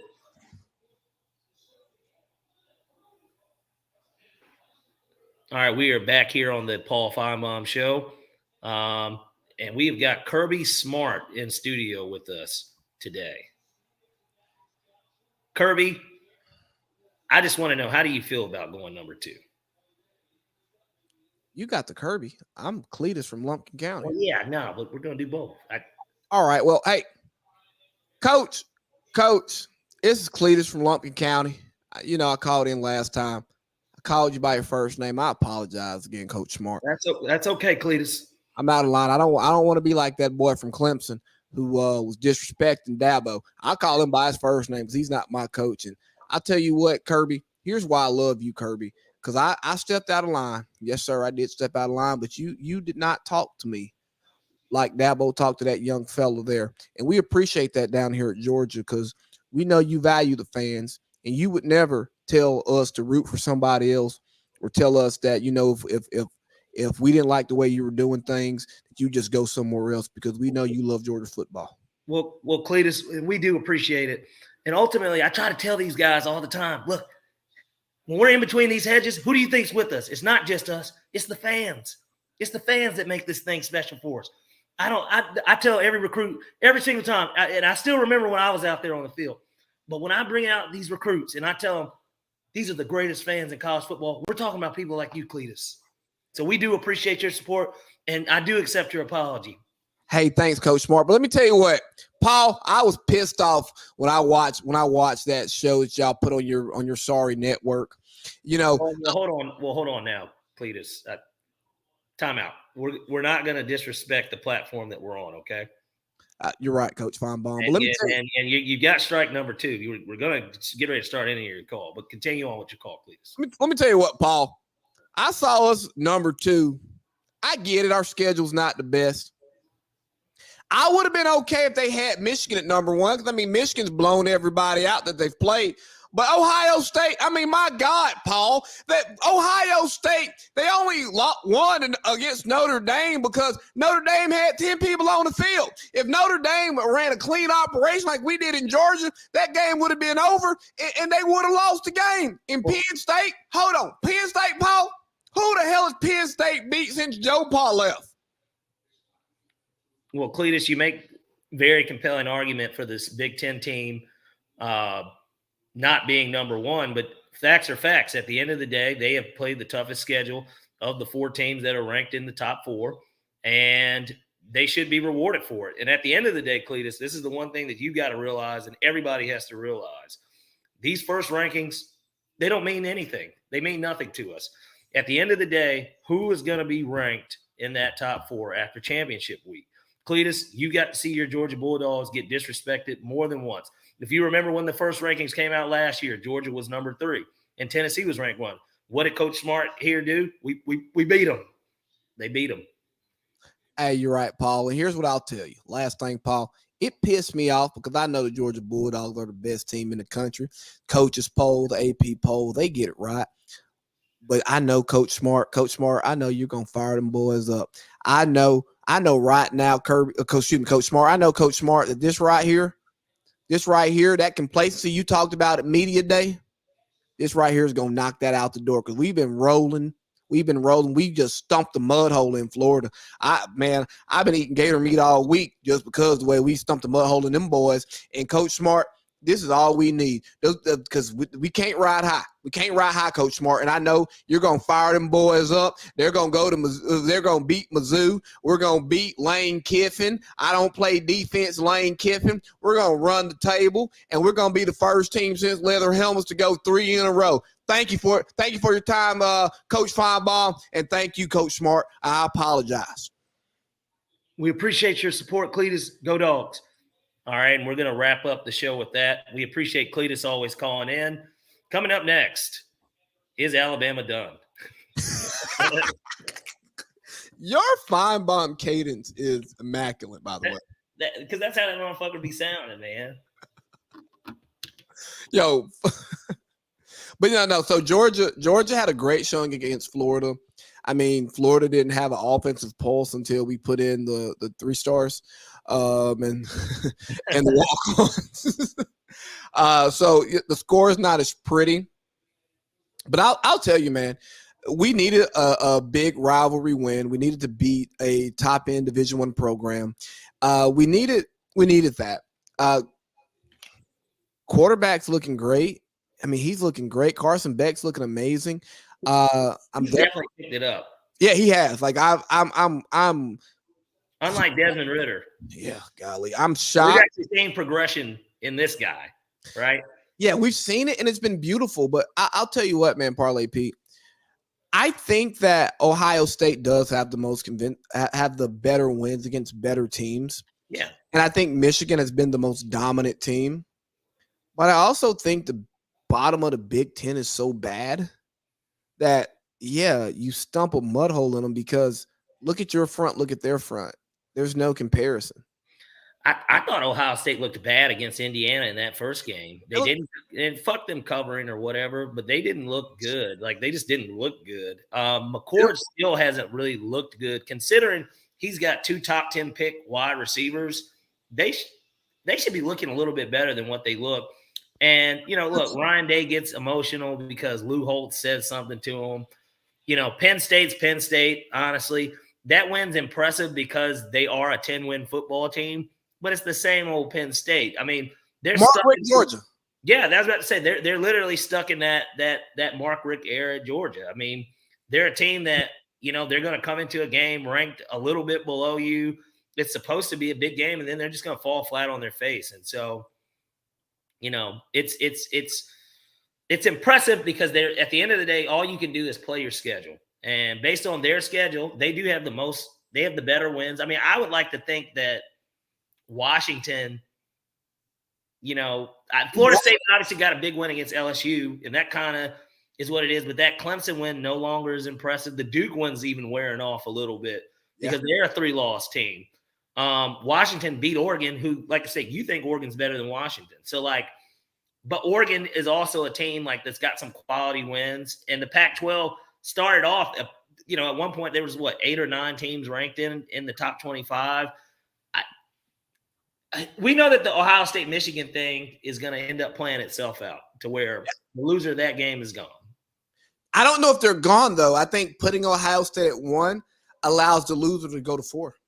Well, it just depends. If Washington runs the table and, Oregon runs the table and beats Washington.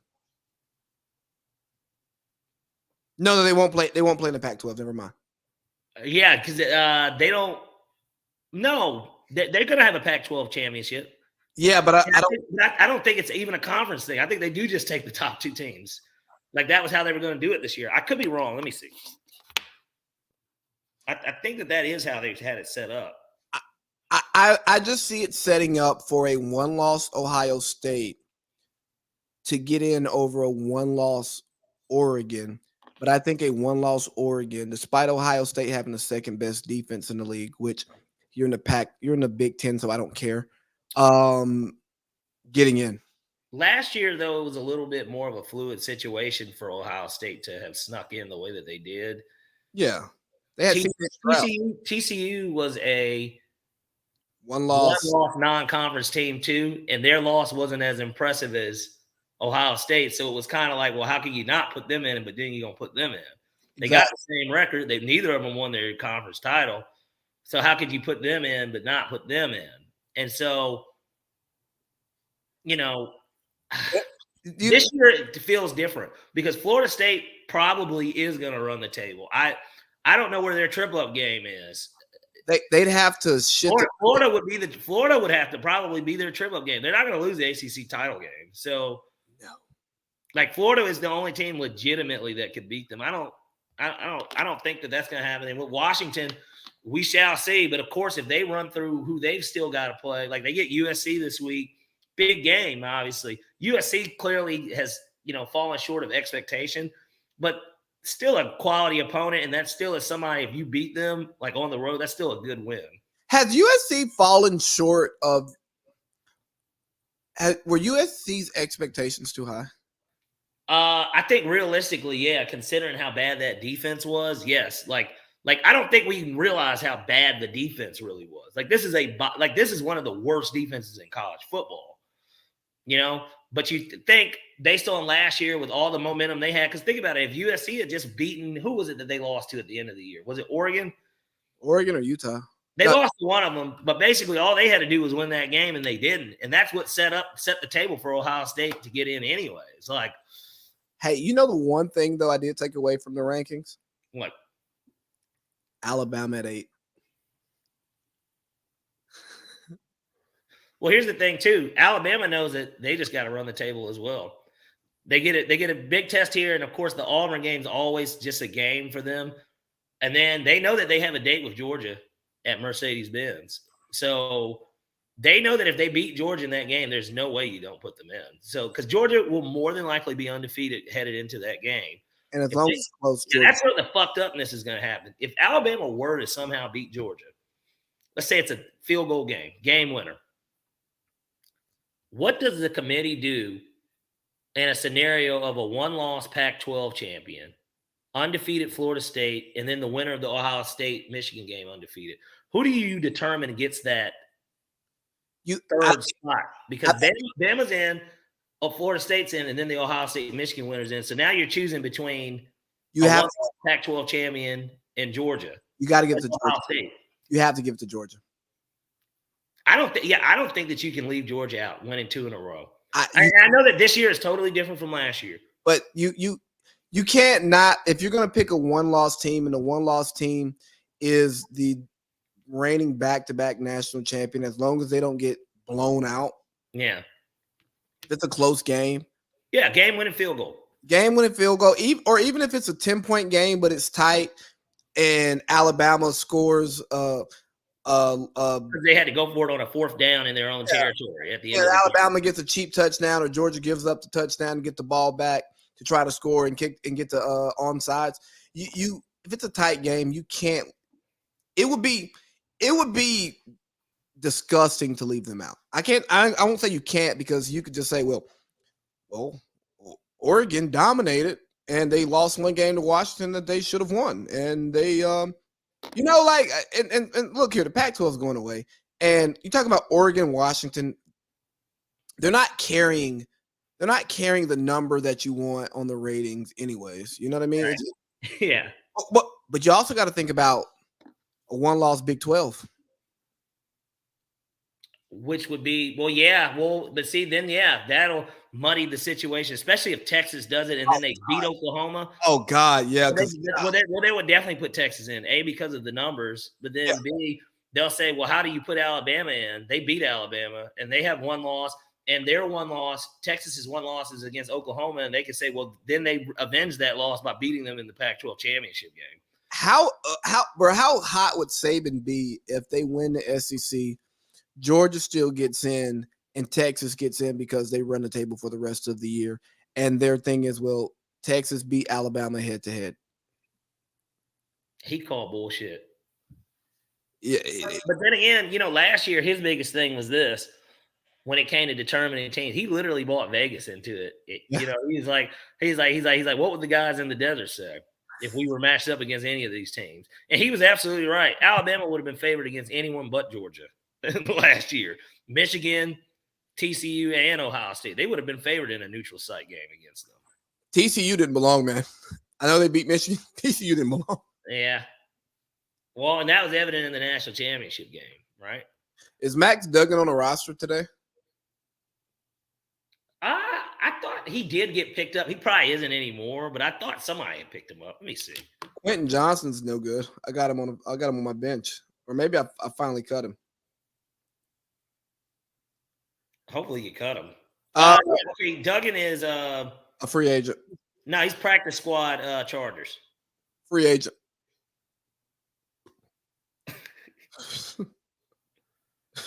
He's on the practice squad, man. He's out there. He's running a scout team for Tyson Baguette's last week. That he was playing his role. Probably wondering how the fuck is he starting there and I'm sitting here. But I mean, those are the breaks. I do not know what happened with this TV. Go ahead. Thoughts on Dabo Sweeney this week, man? Kind of lost his shit, didn't he? Well, it's got to be frustrating to see, something that you essentially did help build. No, you built. Yeah, well, I think we need to start giving a little bit more credit to Deshaun Watson and Trevor Lawrence is really what this boils down to. He got him away from Georgia. Well, I'm just saying, he's still got 5 stars, so it ain't. I just think he got some really special players is what that was, and that's what really propelled that program. Yeah. But yeah, it's probably hard for him to do and look at. He's getting criticism. He knows his job is safe though. Like, they're not going to fire him this year. Like, he's not getting fired. No. Because Clemson can't do any better. Honestly, I don't think that they'd be. Who would they go out and get? Like, I don't think that they could go out and get someone else. Anyways, tough though. I mean, tough for him. But he was absolutely right in everything that he said to the fan. Basically, saying if you look at the numbers, he's like nobody. He said Georgia and Alabama are the only two schools that have done what we've done. Yeah, and That's it. like 12 straight years of 10 wins, man. Like, yeah, but here's what I would say to push back on what Dabo had to say is that once you set the standard, that becomes the expectation. Yeah, and now you set that standard, and because of those 12 straight 10-win seasons, 4 losses before Halloween, 2 losses before October. people get to talking. Yeah. Now, I think the young guy was wrong to talk about his salary.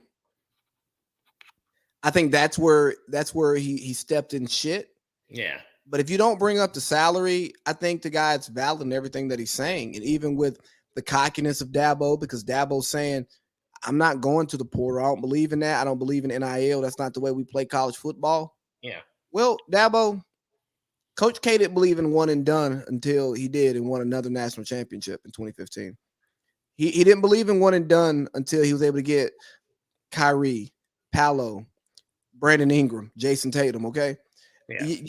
You're number 2 with in the NFL and pro players, and you're graduating 98%. I'm pretty sure you're running a Florida State type academic operation up there. Yeah. But nonetheless, that number drops if you don't change to where the game is going. And I also think that Dabo was spot on with what he said.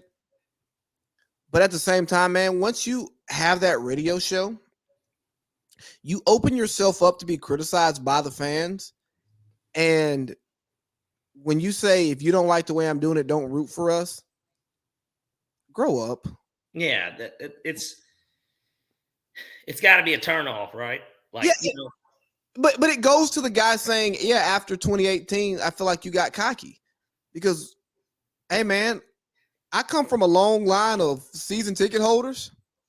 And I know for me, as a season ticket holder, I'm way more invested into the week to week of the Falcons than I was just as a fan who watched games on TV, would go to a game if they had a home game while I was in town, Yeah. Now it's like, hey, man, y'all fucking with my money. Fucking with my money and, my time, right? Yeah. My valuable time. I could be doing something else on a Sunday instead of watching you guys lose, and then you keep trotting out the same bullshit every week. Yeah, like Desmond Ridder. And I'm just and I'm just on the phone. I'm phoning in because I want to see where you're coming from. Like, I know this isn't okay, and I know you're disappointed too, but where did it go wrong? Like, what's been the issue? We had a guy here who was a highly recruited guy that was supposed to step in right after T-Law. And looked good against Notre Dame when he stepped in. Right. Looked good. You had him. Then it looked like the offense was fucked up with him. So then you go and get another offensive coordinator, somebody whose brother is this offensive wizard, right? You bring him in as your OC. DJ leaves because you got this other guy, Cade, this dude that's supposed to be the next big thing too. Yep. And then it looks like he looks just like DJU to me. They look like they're doing the same shit. So what is it? Because you're the one that's putting these practices together. You're the one that's hiring your staff. We just want to know, like, what's going on. And you're right. Like, he shouldn't have brought his money into it because that's just none of his business. It's unfortunate, of course, because they report this stuff. But, like, it's nobody's business how much money somebody makes. And Dabo deserves to be the second highest paid coach in college football. Yeah. Like, I'm not a Dabo fan, but what Dabo has done, no, you've earned that. Is he the second best coach in college football today as we speak? I don't know. Right. But if Dabo's not top 5, who is? I mean, look at what Jimbo's making. This guy's getting the most 5 stars and getting 5 wins. Yeah. 5 wins. Either way, it's not the right answer. And he's got the most job security too. Oh, to yeah. go along with it, That buyout's disgusting. Oh, it's atrocious. It's atrocious. And they're going to have to bite that bullet too. But there's no way you want to continue to lose football games. That's like obviously what's going to happen. No, and unlike, and especially with Texas and Oklahoma coming to the SEC, now you have your Big 12 brothers, like the real big dogs of the Big 12 coming here. No, we can't have this. Yeah. Yeah, right. Exactly. These schools that were whooping your ass just where you were at, a decade ago or a little over a decade ago. Now they're back to kind of take it again. And then now, because they're in the SEC, they're going to still be pulling players away from you because many people would much rather be, certainly in the state of Texas, I'd rather live in Austin than College Station. So I think the women are hotter in Austin than College Station. yeah. God damn it. So, the advantage that A&M had is gone. But no, if Dabo doesn't adjust, then Dabo's done. Yeah. And I mean, RIP to Bobby Knight just passed away, legendary college coach. He didn't want to adjust. He wanted to be an old school coach. Yeah, and that's what got him fired at Texas Tech. If you remember, he's putting his hands on people. Yeah, and you can't put your hands on people no more. We got camera phones. We got cameras. And this was just back in 06, 07 when he coached at Texas Tech or something like that.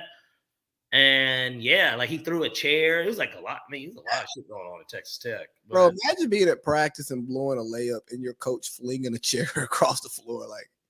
Yo, Pops, I think I want to get out of here. Yeah. You know what? You don't even throw the chair. You're the freshman. You're number 12 on the roster, so you're not even in the practice rotation. And you just watch this man just go off next to you and just fling a chair. Hey, Dad, he just threw a chair because our best player missed a layup. I don't think I want to be a part of this anymore. I think I'll go to Texas Southern, man. I know it's HBCU. I'll sit out a year. I can't be in this toxic work environment. Do I smell a Derrick Henry touchdown coming, by the way? I mean, it looked like when I thought he was about to score on first down and goal, but he didn't. But it looks like it. Hopefully they load up and give it to him. My TV is acted up in here. That's unfortunate. Another thing that happened in college football was Colorado Buffs lost another game, game they should have lost. But more importantly, they lost their valuables during the game. Yeah. In Beverly Hills at that. Beverly Hills. That's where I want to get robbed. I think UCLA and the Rose Bowl should reimburse those guys for the value of everything that's lost. I know that some of those players had expensive chains. We're talking about phones. We're talking about headphones. We're talking about shoes, whatever the case they may be. That's absolutely unacceptable. Yeah, 100%. There's no – first of all, where are the cameras? Let's start there. And I'm sure that they have to have cameras, right? Not in the locker room, but certainly who's accessing these doors? How are these doors getting access? Are they keys? Are they fobs? How are they getting in? Because typically this stuff's fobs, right? To where you're tapping something. It's not, I'm sure maybe there is a key lock on it. The Rose Bowl is a pretty old facility, but I'm sure that they've upgraded that thing. At least fob or a passcode, right? Touchdown, Derrick Henry, baby. Yeah, I saw it. Yeah. But no, it's not for you, but Yeah. But yeah, no. So I think they need it. The school should pay it back.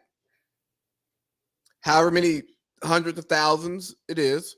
Mm-hmm. I also think there should be some punitive damages paid to Colorado because that's just totally unacceptable. Yeah. I should be able to leave $1 million cash in the locker room, and the only people who should be suspected of stealing it are on my team. Yep. And we can figure that out before the plane takes off. Yep. I think that, I know the NCAA sucks at punishing people, but I think there should be some high levels of punishment. I think some people should be fired. I think some people should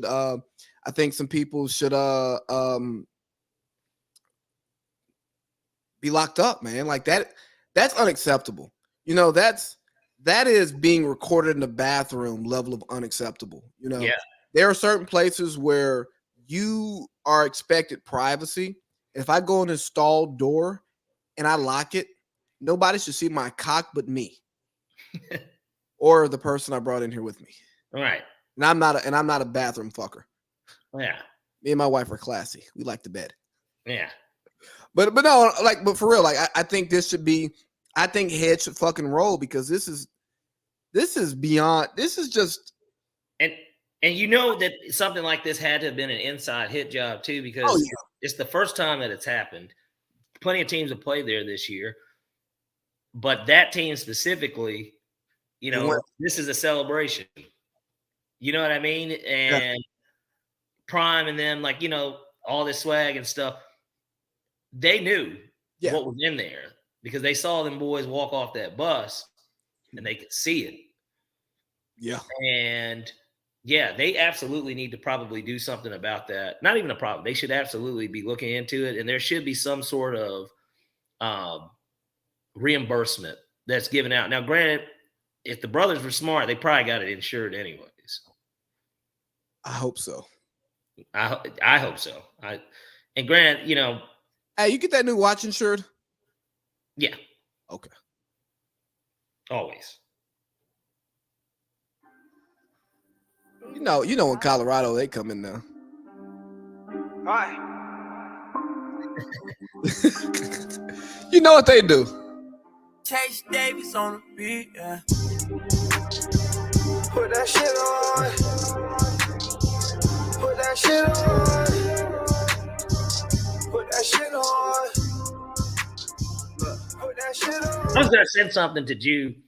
Matter of fact, actually, it's still the perfect time to send it. Let me send it. I'm gonna put it in the group real quick. Go ahead and send it.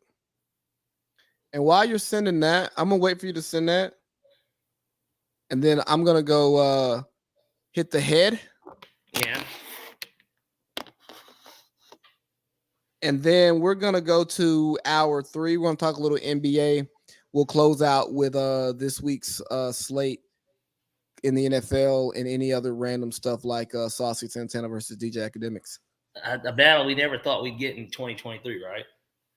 The battle of the big boys. All right. I'll be right back. Okay. Yeah. Well, we've got a nice little college slate, though, lined up. That's for certain.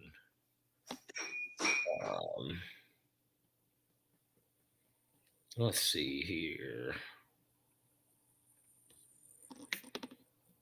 Kind of crazy how bad the NBA has been so far to start this year off.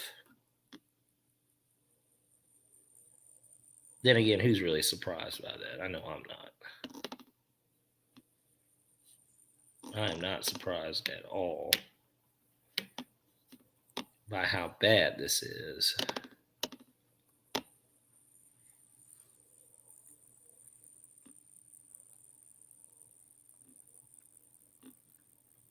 Kind of crazy, too. We got a Najee Harris sighting today.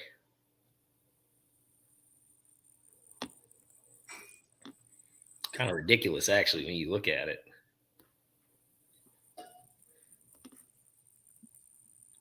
But then again, I guess he was kind of overdue to get started playing well, too. Who are you talking about? I said we got the fact that we're even getting Najee Harris sightings today. I mean, yeah, he scored a touchdown. He scored a touchdown. I mean, his yards per carry is over 5 in the game. That's wow. It's like, is this rookie Najee Harris? There's only been 46 plays ran in this game. I love it. It's everything that I'm putting in. My fantasy team just got that's all I needed out there. I mean, obviously he's gonna have a whole second half, but the fact that he got me my double digits already, I'm shit's peachy over here. And my bet for this game, I actually took both teams to score 15 points at plus odds. I wanted to do Derrick Henry's anytime touchdown because I was like, yeah, he's got to get in this week, right? But I don't know. I was a little hard-headed, but both teams should actually still get to 15. I'd hope so. Well, as long as Pittsburgh can get 3 here, I mean, we're talking either a touchdown or 2 field goals from each team in the second half. They should be able to happen. Hey, while we're on this and you're talking about a little bit of fantasy here, I just want to give a big shout out to James Garoppolo for being so bad that they couldn't even kick field goals. Oh, yeah, you would have been screwed. Yeah. Sorry, Nico. That and then that they gave Reynolds the ball at the end of the game instead. I was really mad when Reynolds scored that touchdown and it got called back. I go, Oh yeah, we're good now. Yeah. They're not seeing the ball again, and if they do, it's all knees. Right, pretty much. And you knew, and the thing is, too, you knew the Raiders weren't kicking any field goals because it was a 12-point game. Exactly. It Is there anything else you want to talk about in the college football arena? No. And while you transition into hour 3, I'm about to put in this Wi-Fi password so I can see if I can get the game back on. All righty. Well, hey, guys. It's hour 3. It's hour 3. It's hour 3 with AC Lee and Parley Pete. About to kick off hour 3 here, guys. We're going to start off with the NBA. We're going to talk a good NBA. We've been watching the NBA all year. You'll probably get our instant reactions as things that may matter happen in this Thursday night football game that I hope all of you bet the under in because it's going under. Jeffrey Simmons apparently just got called for an unnecessary roughness penalty on Kenny Pickett. I don't think Kenny Pickett should get the benefit of the doubt, but you know what? We got to preserve the quarterbacks because, man, let me tell you, not a lot of good quarterbacks playing this week. A lot of good quarterbacks are hurt. Listen to some of these quarterback matchups that the NFL is not happy about, and more importantly, their TV networks aren't happy about. Daniel Jones versus Aiden O'Connell, Jaron Hall versus Taylor Heineke, Clayton Tune versus PJ Walker, Tyson Bagent versus Derek Carr, and Brett Rippon versus Jordan Love.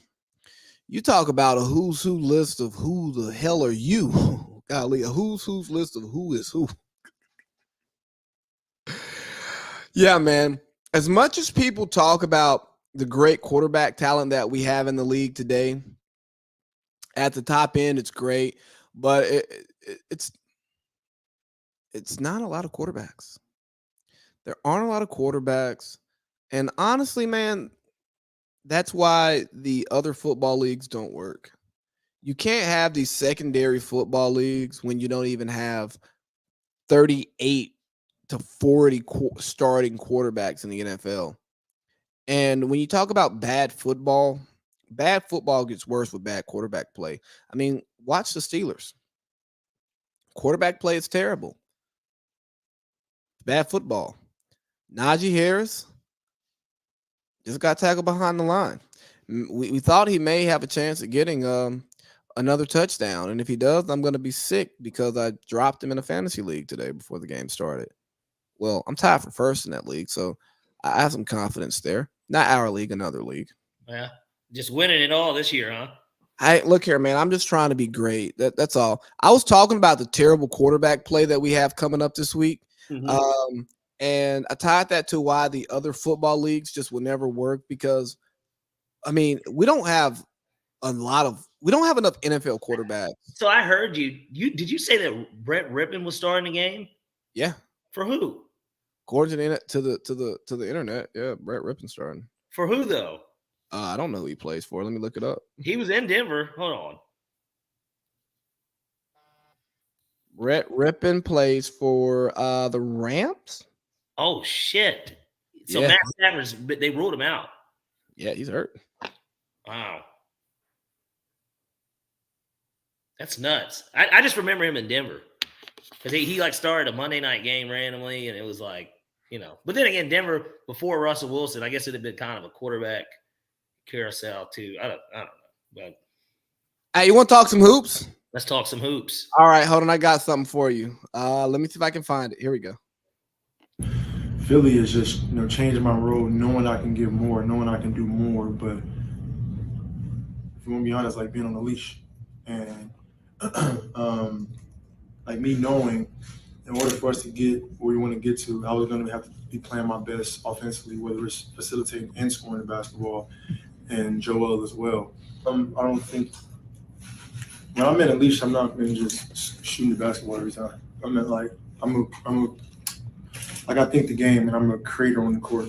You know what I mean? So if I got a voice to where I can, hey coach, I see this. What you think about this?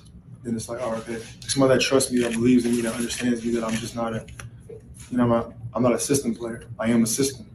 You know what I mean? So somebody that can have that dialogue with me and understand and move forward and figure out and make adjustments on the fly throughout the course of games. That's all I really care about. Wasn't that such a me is greater than we ass comment? No, I took it as, yeah, you know what? It is a me is greater than we comment, but I That's think what it sounded like. I get what he meant, but But I like, I think the coach is the one who is saying me is greater than we. Because here's what I believe about James Harden. I believe that James Harden is a very smart basketball player.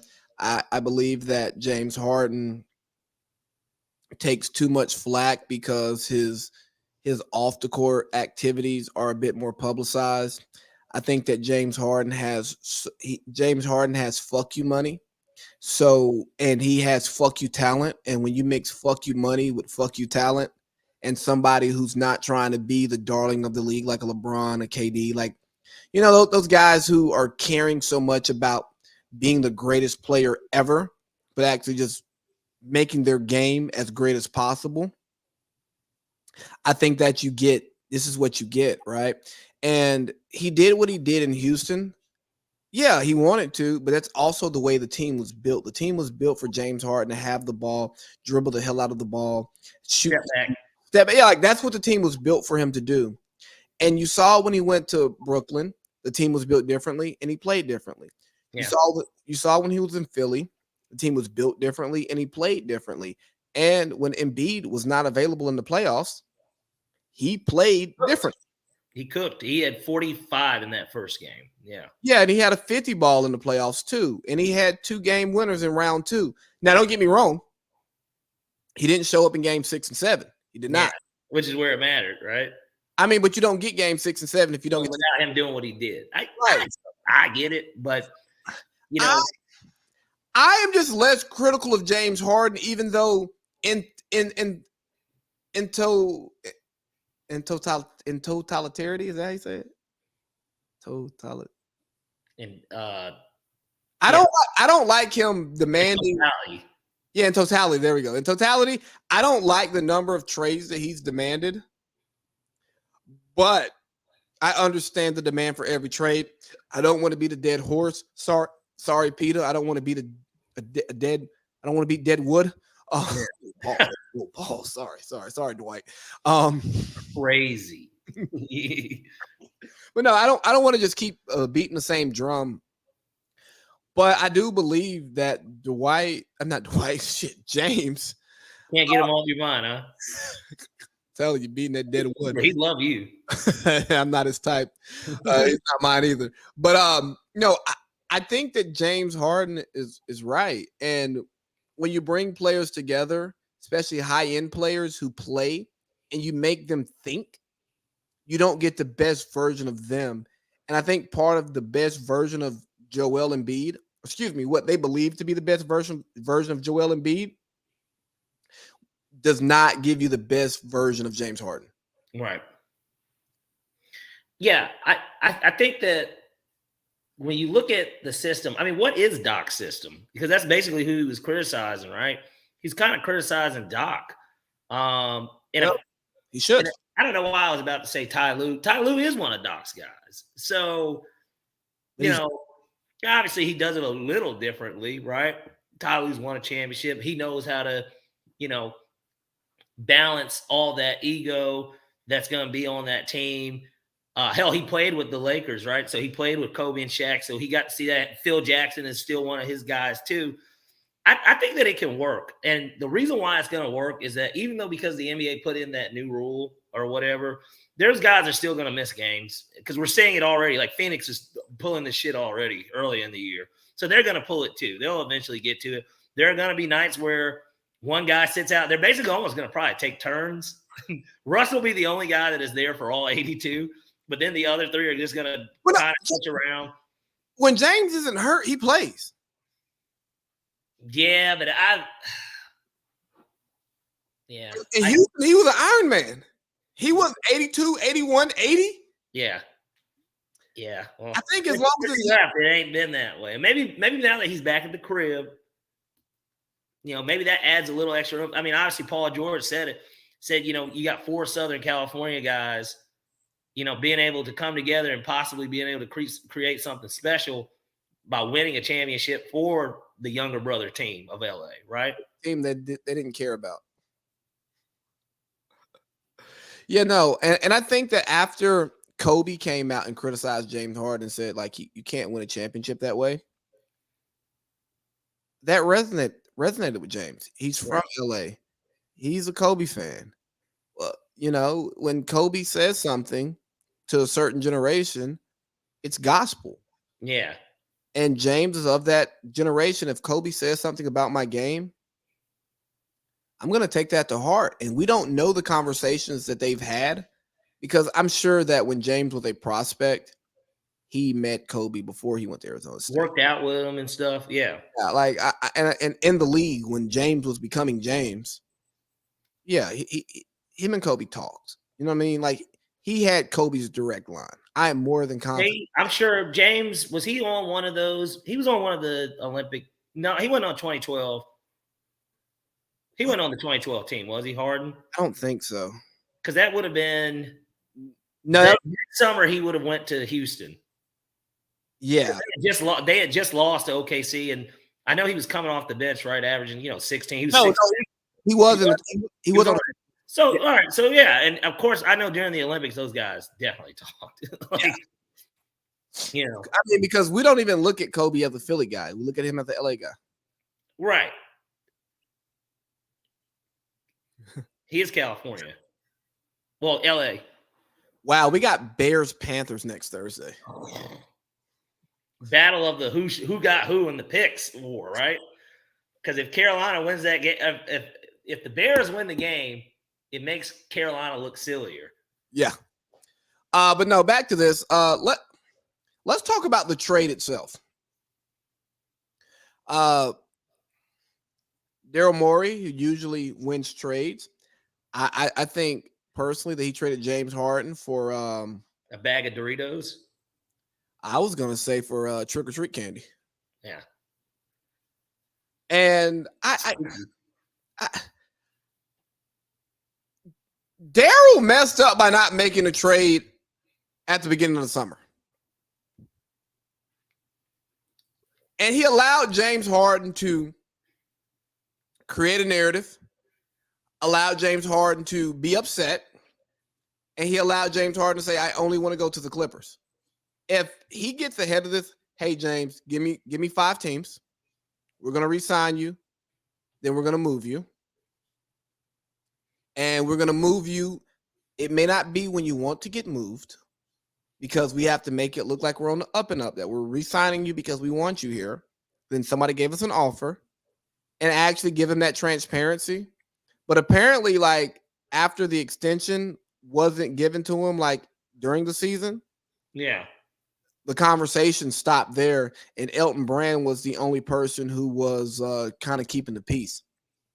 And rightfully so, because you look at it this way. He took less money the summer before and reworked his deal. They got his boy in who ended up goes with the Clippers anyways, right?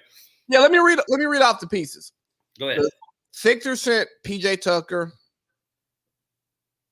and Flip, somebody who we don't care about, to the Clippers for Marcus Morris, Robert Covington, Nick Batum, KJ Martin, a 2028 unprotected first round, 2 second-round picks, and a 2029 pick swap, and an additional first-round pick from OKC. So a box of Doritos.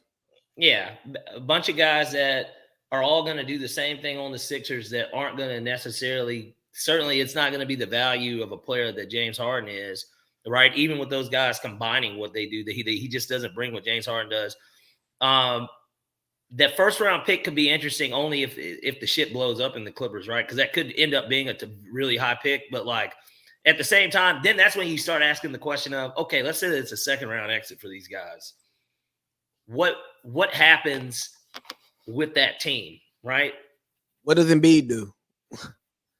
Like, I think KJ Martin is a good young player. Yeah, he was probably the best pick out of that because Batum and them, like, they are who they are. Robert Covington already played for the Sixers. That's kind of how he got his name a little, I guess. Like,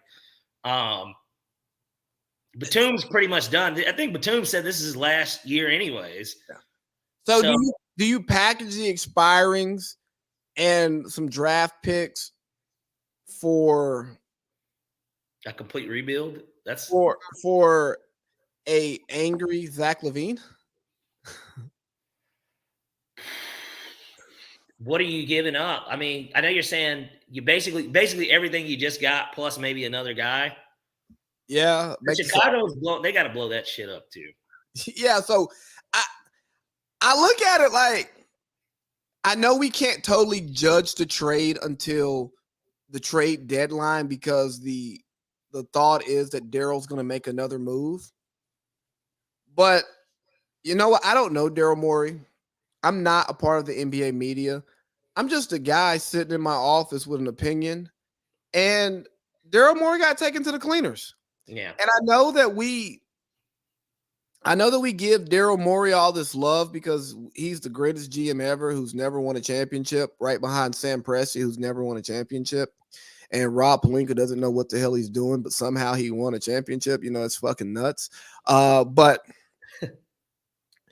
I just don't. Philly didn't get better. They didn't get better. The Clippers got better. Now we may say that the Clippers closer to winning a championship? I don't know. But they're a better team. Right. Especially with the injuries that they have. Oh, how will Russ and James Harden get along? Just fine. James was out of Houston, and he told Russ to go ahead and get out of here. Yeah. How does the locker room thing work? Works just fine. I don't care if Terrence Mann's not happy. I don't care if what's my man's name? Terrence Mann looked. He almost looked like, damn. I wish I had got sent to Philly because I would have got more shots up. Like I don't care if they're not happy. They don't make or break shit. No, nobody's going to a game in a Terrence Mann jersey, but his girl, his side piece, and his mom. Same goes for Norman Powell. Y'all ain't pushing P. It's bigger than them. And, you know, at the end of the day, where do you think that this puts the Clippers in that pantheon in the West? Where do they fall with this? Because I think a lot of people, oddly enough, a lot of people had the Clippers more as like the sixth, maybe even the seventh best team, depending on how high you are on Oklahoma City. A lot of people had them kind of sixth, seventh in the West out of that gauntlet. Like, I think once Ty Lue figures out the rotation, they can be as good as anybody, but they could also be a 7 seed. I think their ceiling increased, but I think their floor is their floor. I don't think their floor dropped. I don't think their floor got raised because the biggest thing about the Clippers is health and the fact that they're the Clippers. Right. Do I think there's enough ball to share for these guys? No. They probably need Dwight Howard if they need more balls to share. Yeah. But we don't have that. You're a clever SOB. You know that? But I do believe that this team has become more diverse, and we talked about it in pre-production. You start all four of them. You get Russ subbed out early. You let him run that second unit. Hell, you can sub out James early. Let him run that second unit. Like there's so much diversity that they can bring, and the fact that you can have 4 top 75 level players on the court at all times. I know Paul didn't make top 75, and he shouldn't have. But if you're talking about ability, Paul George might be the best player on their team today. Sure, you could argue. I think Kawhi Leonard's the best player. But yeah, and I wouldn't. Think that he's actually going to be the one that's willing to sacrifice more. But I think that he will sacrifice because he's kind of done it before. And he has a game that can sacrifice most because Paul George, he's an ISO scorer, but Paul George can score off the ball. Yeah, play off the ball. And Paul, unlike James, Paul George had to wait his turn. Or just like James, Paul had to wait his turn. Kawhi had to wait his turn. And I think that those three guys, so much rust, who has been recently humbled, can dial their games back to adjust to the guy. Right. Now, your all NBA is over with, big dogs. It's over with. It's just gonna be hard. They looked, I mean, now games aren't going to go like they went yesterday. And obviously Harden wasn't on the floor either. Boy, I mean, did you see Kawhi in the first half? Yes. He was fucking cooking. Bro, I turned the game off. At one point. I'm like, I guess I'll go to bed early. Yeah, same old same when it comes to Clippers Lakers. Yeah, and then I'm laying recently. Right. So I'm laying in bed watching the game on my phone and listening to but I want to listen to Big Ack, and I go, hold on. We got a good game here. Why am I watching this on my Pro Max screen when I could be watching on my 65-inch in the living room? Yeah. You know what? Wife is asleep. I'm going back to the living room. I'm watching the game. Yeah. Getting your hoop fix in on a Wednesday night. Yeah. So again, I don't think this makes them a championship. Like, I don't think this puts them in the championship conversation more than they were, because we still got to have Paul George healthy. We still got to have Kawhi healthy. But I mean, their team got better, and they didn't give up Terrence Mann. They didn't give up Norman Powell. They gave up guys who hardly matter and a young player who wasn't getting burned. If at All-Star break they're in the top 3, they are going to be the biggest buyout guys, because somebody's going to fall. I don't know, like the way that the Miami Heat thing is starting off right now, a guy like Kevin Love could get at it, right? Like he could just somehow, they just cut him and let him go where he wants to go. Because Miami, let me tell you, they stink too. And you know what the weird thing is? We kind of knew Miami really hasn't been that good of a basketball team. They really aren't. Like, and I know that's so hard to say because they've been to 2 finals in 4 years, but like, they're really not that good of a team. And Kyle Lowry's old too. He's another guy that'll, if things just continue to go south there, that's a team that you could see. But like I'm saying, like the Clippers could use a Kevin Love, another UCLA guy, right? Yeah. Bring him in. And he would fit kind of a need too, that for the team, because he can still stretch, he can still shoot. He's not really, a guy anymore, but he can rebound, and good rotation piece with Zubac or something, like, you know what I mean? Or even a rotation where he's on the floor with Zubac. Like, it could work out. But I see them just being huge buyout guys, like come All-Star break for bigs. Are you buying the Denver hype to go back-to-back? I'm buying them as legitimate contenders. I don't think it's so early in the year, realistically, to try and pick out who looks. They certainly looked the part. They got their ass smacked yesterday, but they were kind of due to lose. I mean, they started off really hot. Milwaukee, let me tell you, if there's a team, we need to be looking at, they've had some pretty embarrassing losses. Like the Hawks went up there and beat the shit out of them. And then they got the shit beat out of them yesterday, too, by Toronto, who has been a surprisingly – Dennis Schroeder looks great, by the way. I don't know if you've seen, like, his stat line or anything, but he's been really good for them. I mean, Dennis Schroeder's not great. He's a really good basketball player. Yeah. Let's talk about that other team in LA. You've been critical. I liked what I saw yesterday, because that was what my expectation for, if they're going to be the best version of themselves, this is how it's going to have to go. And look, the gambling enemy is upset. I needed LeBron to score 2 more points. He just was not aggressive against Orlando. It was just the craziest shit ever. I like aggressive LeBron, because to me, that is the Lakers at their best. It is aggressive LeBron. Now, look, I know in that Memphis series last year, for instance, that was, kind of Austin Reeves had already been kind of teetering with coming out, but then he really came out in that playoff series to where LeBron was letting these guys cook, and it kind of looked good, right? Everybody kind of got paid off that series. Yeah. Oddly enough. Like, that's kind of like Vando, all those guys, they all got paychecks because of that. And, LeBron averaged almost 30 last year. 28. Yes.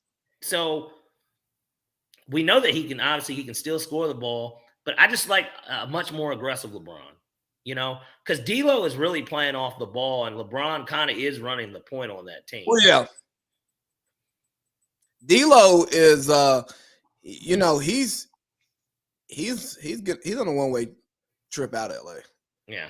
I mean, he played good last night, but D'Lo's gone. Well, he's going to be the chip if they can upgrade. So they want him to continue to play well. If he's a 20-point guy, you know, I don't know who they could possibly get to make an actual big three. An angry Zach LaVine, DeRozan, a struggling Mavericks Kyrie. Who else gets upset? I don't know. Somebody might get upset and want out. let me think. Like they wouldn't go after Cat. Cat wouldn't be. I don't think he'd be a good fit, anyways. The Hawks need a guy like Cat. No, I know. I'm saying they wouldn't. Nice on the Hawks.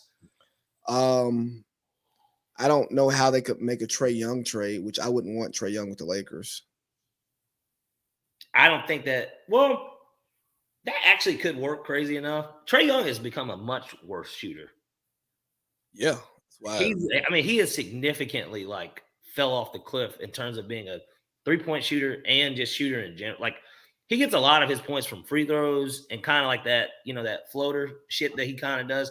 Like he gets a lot of his points that way. Like this dude is not making jump shots anymore. It's crazy. It really is, and it's alarming. Shout out to DeJounte for having a 41-point game the other day. It's his team too, bro. That's like kind of like, and I kind of felt this last year, but like I think that he's the best player on the team. Like I know that Trae is, but like I think DeJounte really is actually the best player on the team. I think the team is better if it runs through DeJounte. Yeah. Maxi's been playing out of his mind so far this year.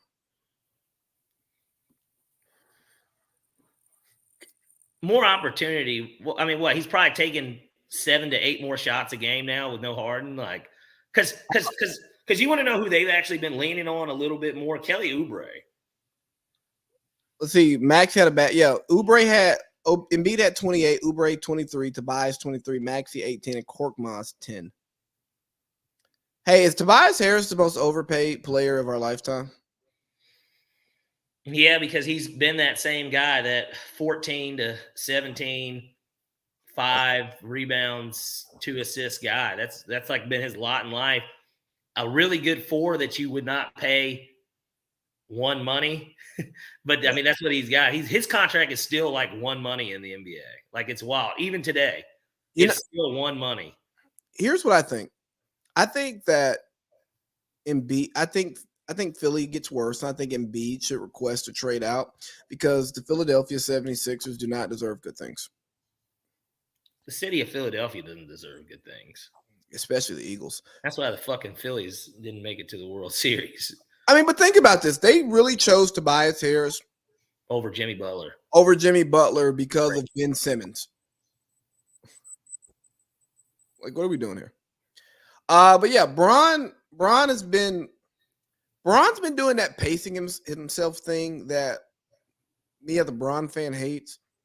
But it also like is crazy that in year 21 he can turn it on and off. And even in the games that they've lost, he's kind of kept the games close. Like he'll do it when he needs to. And then, you know, if his teammates don't deliver, they don't deliver. And he's like, hey, dog, I'm damn near 40. I can't give you 40 points in 40 minutes every night. I've got to score 25, 22, and D'Lo. You've got to make. Give me 20. Austin Reeves, you've got to give me 15. And AD, you really are the one, bro. You should be doing this 28 and 30 every night thing. Yeah, like, yeah. I need 30, 15, and 25 because AD, you, my friend, since we won that championship, you've fallen out of that category that Embiid, Giannis, and Jokic are in. You've actually fallen. You're now the start of the second tier. Yeah. Because you're not on that level with them, clearly. Is Embiid really on that level? Even though you were supposed to be. Is Embiid really on that level?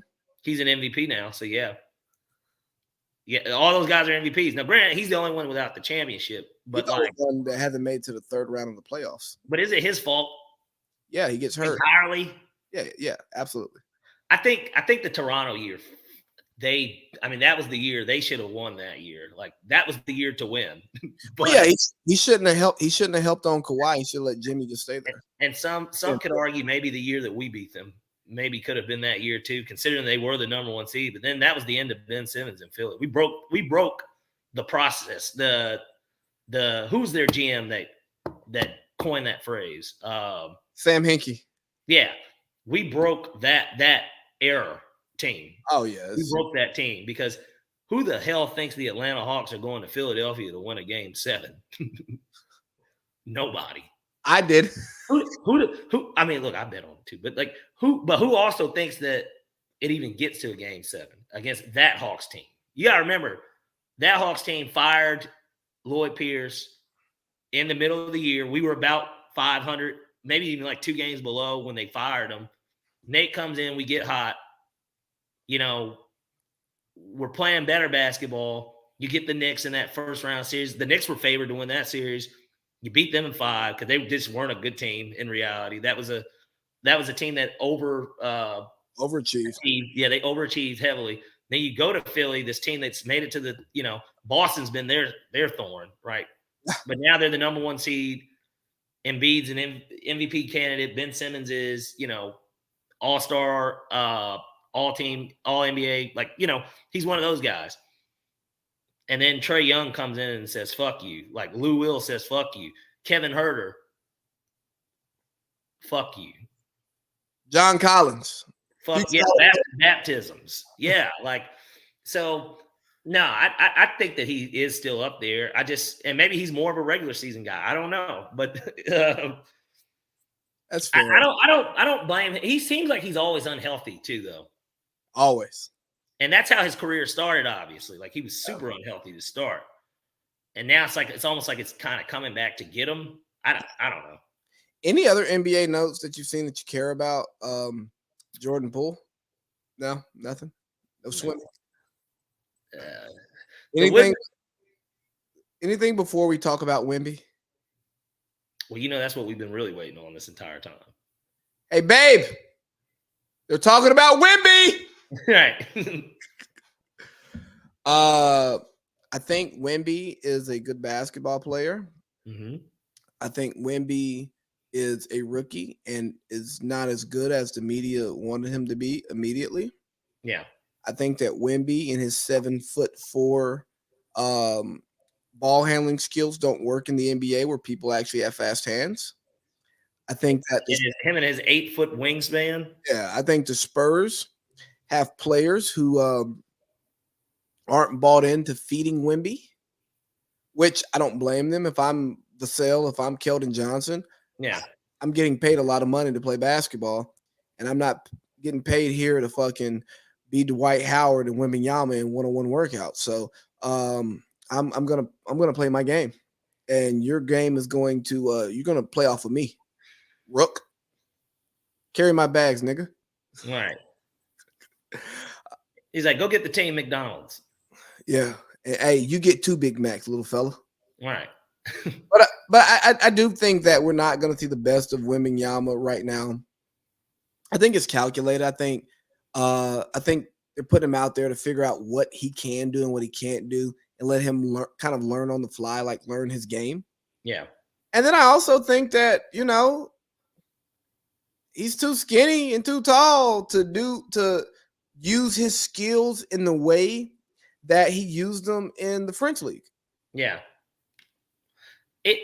And like I said, I think that at least what I've seen from it, the learning curve, he's gonna eventually get that learning curve, and he's gonna put on more weight. I think he's gonna be just fine though. Honestly, like you can see that like the skill is there. Yes, he's got the skill. Defensively, to me, he's kind of already there. Certainly as a rim protector, like he's there, already there.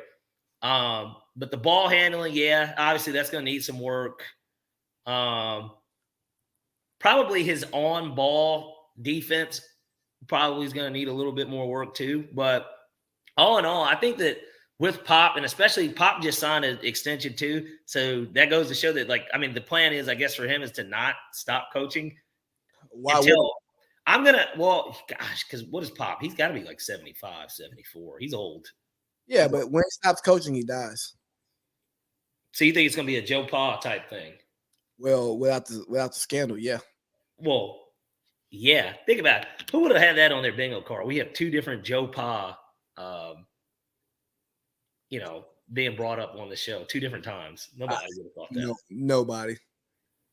But yeah, no, I think that Wemby and the Spurs, they kind of are fun to watch, honestly. Yeah, they are. You know, They're really entertaining. Like in the games that I've got to see, they just stole a game from Phoenix the other night. They get their rematch tonight. So I know KD's not going to let that shit slide again. I hope he doesn't. But did you see the KD comment when they talked about him being Wemby's favorite player? no, what did he say?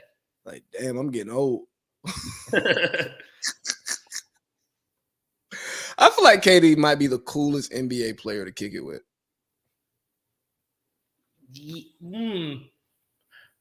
Possibly. I mean, what would make you think that though?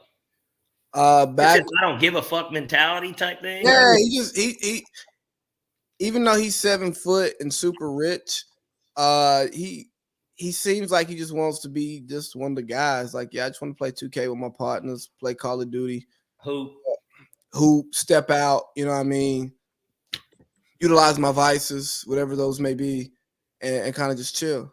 You mean porn stars? Hey man, whatever he's into, you know, I'm just. Well, remember that because they were saying he was the one that got Lana Rose pregoed. Even though now it looks like it's Bruce Brown, right? Hey man, and that motherfucker's been hooping too.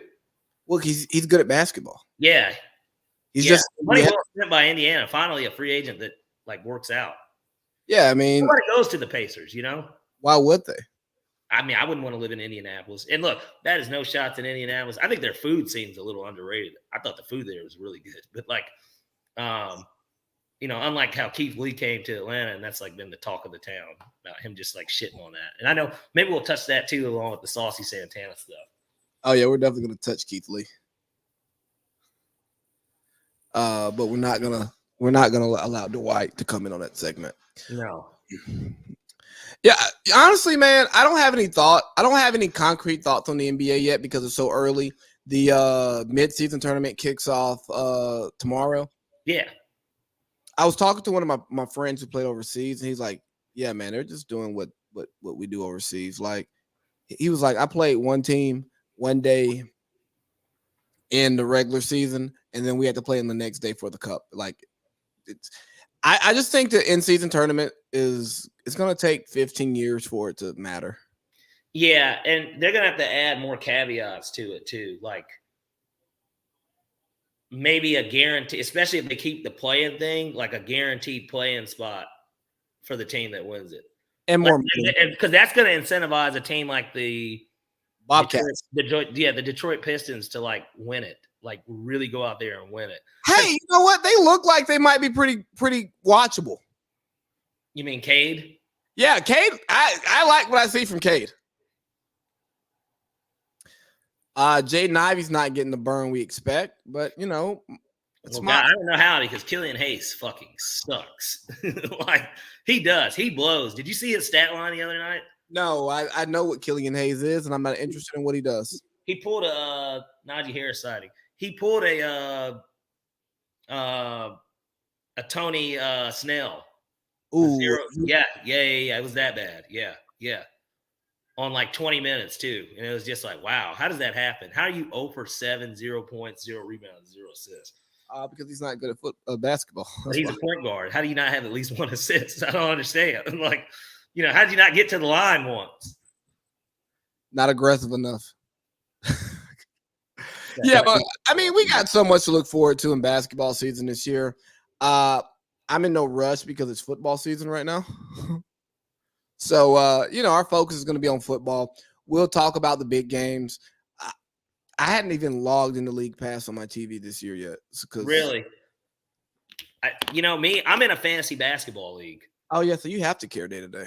Well, it's good for betting purposes, too, because I get to just kind of see this stuff. And, like obviously, you brought him up when I think Josh put Wiseman in or something, and you were like, but Duran's been cooking because he fucking has. Yeah, he's going for like 30. He's been having like these 15 and 15 games every night. No, yeah, he's like peak Clint Capella right now. Yeah. Great drop, Najee Harris. I understand. I dropped a pass like that yesterday in my men's league flag football game. Yeah. Then what happened to you? I had 2 tubs. Look at So that. Look at Pablo Banchero actually putting some points up today. Look at Paolo. He hadn't had a 20-point game all year. And that was my bet tonight. I took him to get to 20 because I was like, there's just no fucking way. It's Paolo, he's Because he actually looked good in the USA stuff too. He's good at basketball, man. He's 6'8", can score. Yeah. Okay, Jalen Warren trying. Anything else NBA you want to talk? Nah, let's move on to culture. I do this for the culture. Yeah, we can't play that clip anymore because, like, as soon as they hear Kendrick's voice, YouTube just goes nuts. Let's talk about the wild week that was Atlanta that both of us kind of set out. Yeah. I mean, we've been to now. You've only been to 2 since graduating, or no? Last year was your first one. One, yeah. See, I've been to 11 straight. To me, it was like, all right, this is my year to not go to this shit. Especially because my brother, we had already all decided like we're not getting a tent, so it was just like, oh well, I definitely don't want to go to that. But I knew too when the NFL schedule had came out that I was most definitely going to Nashville. Las Vegas. Yeah, good times by the way out there, of course. Oh yeah, and for me, honestly, I'm a family man now, so my desire to go back kind of drops a little bit. And my wife is from El Salvador, so this whole nigga homecoming shit is not something that like registers in her brain of something being amazing. Well, and then I know, especially with that too, I know how you said like obviously like she doesn't like to be in. Yeah, she don't like she got anxiety. Yeah, I don't mind saying that on here. Like she has anxiety. She doesn't like large crowds, and there's a good chance that I'm gonna be talking to somebody longer than I probably should. And she's just going to be standing there with Lo, like, okay, what do I do here? Well, and certainly I wouldn't even, I mean, well, at that point with the baby, then you got to have a tent. You can't even, because walking around, that ain't, well, no, all that barbecue smoke, niggas smoking, drinking, a bunch of bumping into people, stepping on feet. The plan was to do a lap, and there were a couple tents that I knew I could post up at for the day. Yeah. Where there wouldn't be weed smoke. Yeah. We're professionals. Yeah, I was going to hang out there. I was going to hang out with some of the alumni from that organization that I was in college, not a Greek organization. But they have a tent there. There wasn't going to be any weed smoke. Yeah. You know what's funny? Our tent was like right next to theirs last year. It was like really cool. I would hang out there, or I would hang out with the boinks. Were they there? Did they go? Do you know? Yeah, they went. Okay, yeah, so they could pretty much they go every year. Yeah, so I reached out to Boink to see if his parents were going to be there because I was looking for my safety places. Yeah, and I go, okay, we got the Boinks probably on this end, we got that tent on this end. We'll spend most of our time like at the top end of the day around the Boinks, then we'll like make our way down to the other tent and all that stuff. And honestly, man, I'll be real with you. There's probably some people out there who I had pretty solid relationships with in college, who I haven't talked to since college, not really trying to run into you with my wife. Yeah.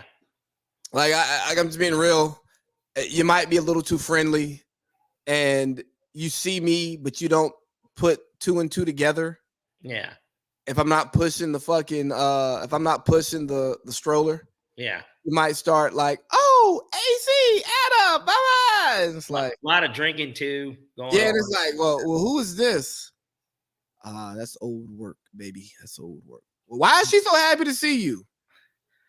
Hadn't seen me in a minute. It's homecoming. This is what people come here for. It's been 10 years. They come here to see you, you know. They don't know who they're going to run into. We just I didn't know she was here. I don't follow her on Instagram. I mean, well, we just went to school. Yeah, we went to school. We crossed paths one night after a party, and you know, it's kind of what it was. Yeah, it's just a high and by type thing. Yeah. Now she did. You got kids? Oh, me too. Yeah. She gave me that strong 2-hand hug. Yeah. She gave me that hug, but like she didn't know. She wasn't disrespected on purpose. Yeah, but just a history. Yeah. That doesn't change what goes on in wife's brain, though. And I'm sitting here. I just don't want those problems. Yeah.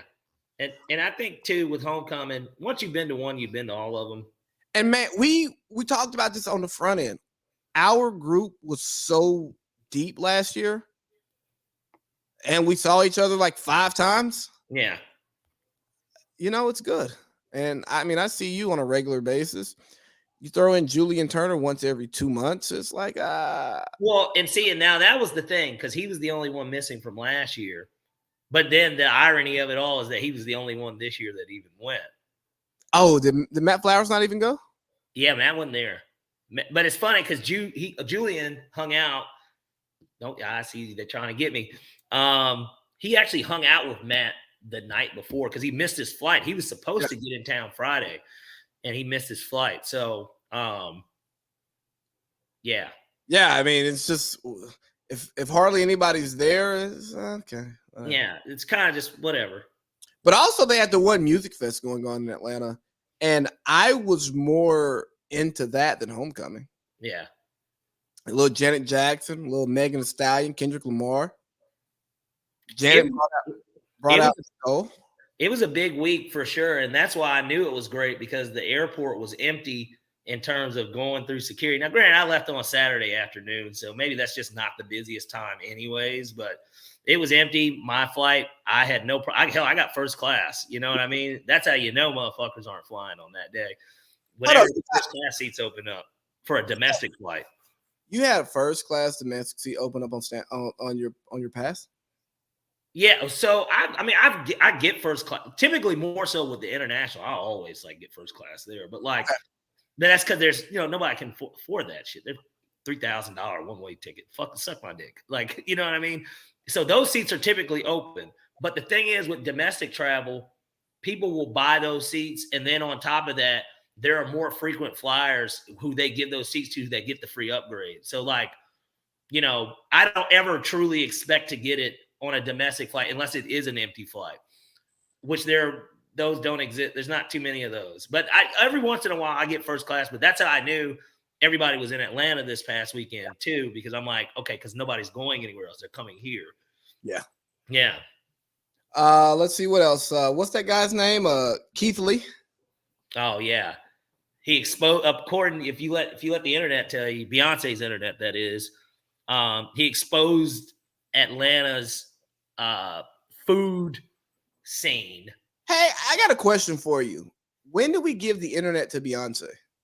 I don't know. I think it's just one of those things that some people like to say. I thought it was Al Gore's internet. Well, I think initially that's what it was, but it's under new management now. It really, people should say that it's Michael Jackson's internet. And you want to know why? Literally, the day that he died, I watched the whole, it wasn't a documentary, but it was like a YouTube video. It was 20 minutes long, though. And it broke down how it changed the internet forever, the day that he died. TMZ existed, but TMZ actually became a thing that day. Everything crashed. Google never had crashed. Twitter crashed, even though relatively new at the time. Twitter crashed. Yahoo crashed. PerezHilton.com crashed. They all, media takeout crashed. Literally, it changed the way that they had to set up the internet because they had never experienced that much volume and that much search of one person's name ever in the history of the internet. It still hasn't gotten to that point again. But we're talking Michael Jackson's also certainly at the time, and even I think today, even still to a degree, we're talking about the most popular musician artists of all time, right? You know what's crazy? You talk about all that stuff crashing. I actually witnessed a car crash on that day. Really? Yeah, one of my good friends from high school, shout out to her. She just happened to be across from me in an intersection. That's not a touchdown. She was across from me in an intersection, and I saw her going straight, and there was a guy speeding the other way, and it was a two-way stop. And he took off her front end. His car slid sideways, and as his car is still sliding, he's yelling out the window, "Fuck you, bitch!" Wow. And yeah, he was upset. He was ready to beat her up. He had a young baby in the car, so I can understand his frustration. That was a touchdown. No, they're gonna overturn it. Oh, I can understand his frustration, but the guy was going like 70 in a 40. So yeah, he ended up getting a ticket. And I mean, when I tell you she was a split second from dying, and this was somebody who I was actually pretty cool with. yeah. Like we're actually still cool to this day. Like we've spoken in the last week. Because I guess we were in high school too. Yeah. So I'm sitting there, I'm like, oh my God, I almost watched one of my friends die. Oh God, I'm so happy she didn't die. Right. It was scary. And she's like, are you gonna help me? I'm like, well, you want to fight this nigga? Like, I don't fight. Matter of fact, they're in another car too, No, he got out. He got out and he was it was that kind. Yeah, no, like I'm telling you, like his car was sliding sideways and he's yelling out the passenger side window, whatever, mad as hell.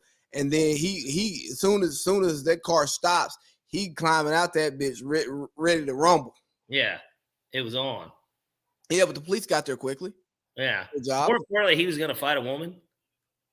I mean, he was hyped up, man. I don't know what he was gonna do. It's the South. Well, that's when you wait to see if they pull there. But you know what? Well, I guess in 2009, that still would have been kind of a thing. I was in the car too. I was actually in a car too, though, when I got that news. Wow, it's crazy. Yeah, bro. Yeah, I had just left a basketball workout. I was on my way. So we had a tournament that weekend. You know how you do the June tournaments with the school. Yeah. Like we had a game and then we had like 2 hours in between games, and I lived 7 minutes from the school, so I went home because I had a car. Right. So I took my ass home and I was on my way back to go play. And I was almost late. I hit up my coach. Hey, coach, just witnessed an accident. I got to give a statement. I should be there in time, but yeah, dog, I'm like one of two eyewitnesses, man. I kind of got to stay here. Yeah. So yeah, that happened. But anyways, this Keith Lee guy, he came and told everybody in Atlanta what we already know about Atlanta restaurants. Yep. That the service is bad. The food is good, and we don't care. Right. Well, and that a lot of these restaurants have rules. And then, Cardi B, she chimed in too, which I thought what she said was actually super duper relevant too. A lot of places in Atlanta are closed. Like she's like, there's so many places that are like closed Monday. She said Monday through Wednesday, but typically it's Monday and Tuesday. Yeah. There are a lot of restaurants that are closed. And then even a lot of those restaurants, bro, they don't be open for lunch. They be open 5 to 10, nigga. Like that is when they're open. They're open 5 to 10, 5 days out of the week. And if you don't get a reservation the week before, good fucking luck. You know what I mean? Like, good luck. And the whole thing, here's what bothered me most about his review of the spot, right? That spot. Old Lady Gang. Old Lady Gang. You know what's funny? So this is even crazier, actually. I think I know what day he was there. And the reason why is because I was taking an Uber and now I don't know. I doubt he would set that up because he looks like he just does everything from his phone. But they had a camera crew. But then again, Candy Burris could have been there too. And it could have been shooting for the Real Housewives. I don't know. But there was a camera crew there like last week. Hey, but here's the thing, right? He says he sends his family in because he doesn't want special treatment. Hey, dog, you got a big following. You're going to get special treatment when you show up. Yeah. And specifically because you are a food reviewer. Like, right. Literally. Like that's literally because now they know you're coming. Like whoever's back there chefing is like, nah, we making. Yeah. The manager's like, hey, nah, you get him a table right now. Right. So then he comes in and they like, oh yeah, we can seat you right now. And he's knocking them for not doing takeout. Well, man, if they're busy in here, I only got so many cooks, dog. We can't support takeout. More importantly, if you're reviewing the food, it's probably best that you do eat it there anyways. Like true. If you eat it, even if you got it straight out the takeout, it still is not going to be. It's in plastic, man. It's it's sweating on the food because it's hot. You know. Yeah. And then, but he's talking about how they were ready to seat him. Yeah, dog. That's what happens when you got clout. There are, and we were talking about this at work the other day because somebody brought it up because he's from the East Side, and I go, look, dog. I went to a spot here where I'm a regular at. I arrived there to meet some people from work and realized I didn't have my wallet. Now, I was only there to have drinks because wife had already cooked. They gave me late dinner plans. I'm like, okay, I'll come have a couple drinks. Right. I tell the bartender, like, hey man, I just realized I left my wallet at work. Like I didn't, like I had it in my desk, didn't realize it. Whoop to whoop. He goes, oh man, don't worry about it. I got you. Because I asked him if he had Apple Pay. They didn't have Apple Pay because I could pay with my phone or whatever. I end up finding my card number because I had it like saved from a screenshot somewhere in my phone. Mm-hmm. But he was going to let me drink all night and he was just going to put it on his tab. You know why? Because I'm a regular and I tip well. Well, and he knows that you're not trying to get over on him. And he knows you'll be back. So even if with an IOU. Yeah, I'll pay you back, bro. Like, yeah.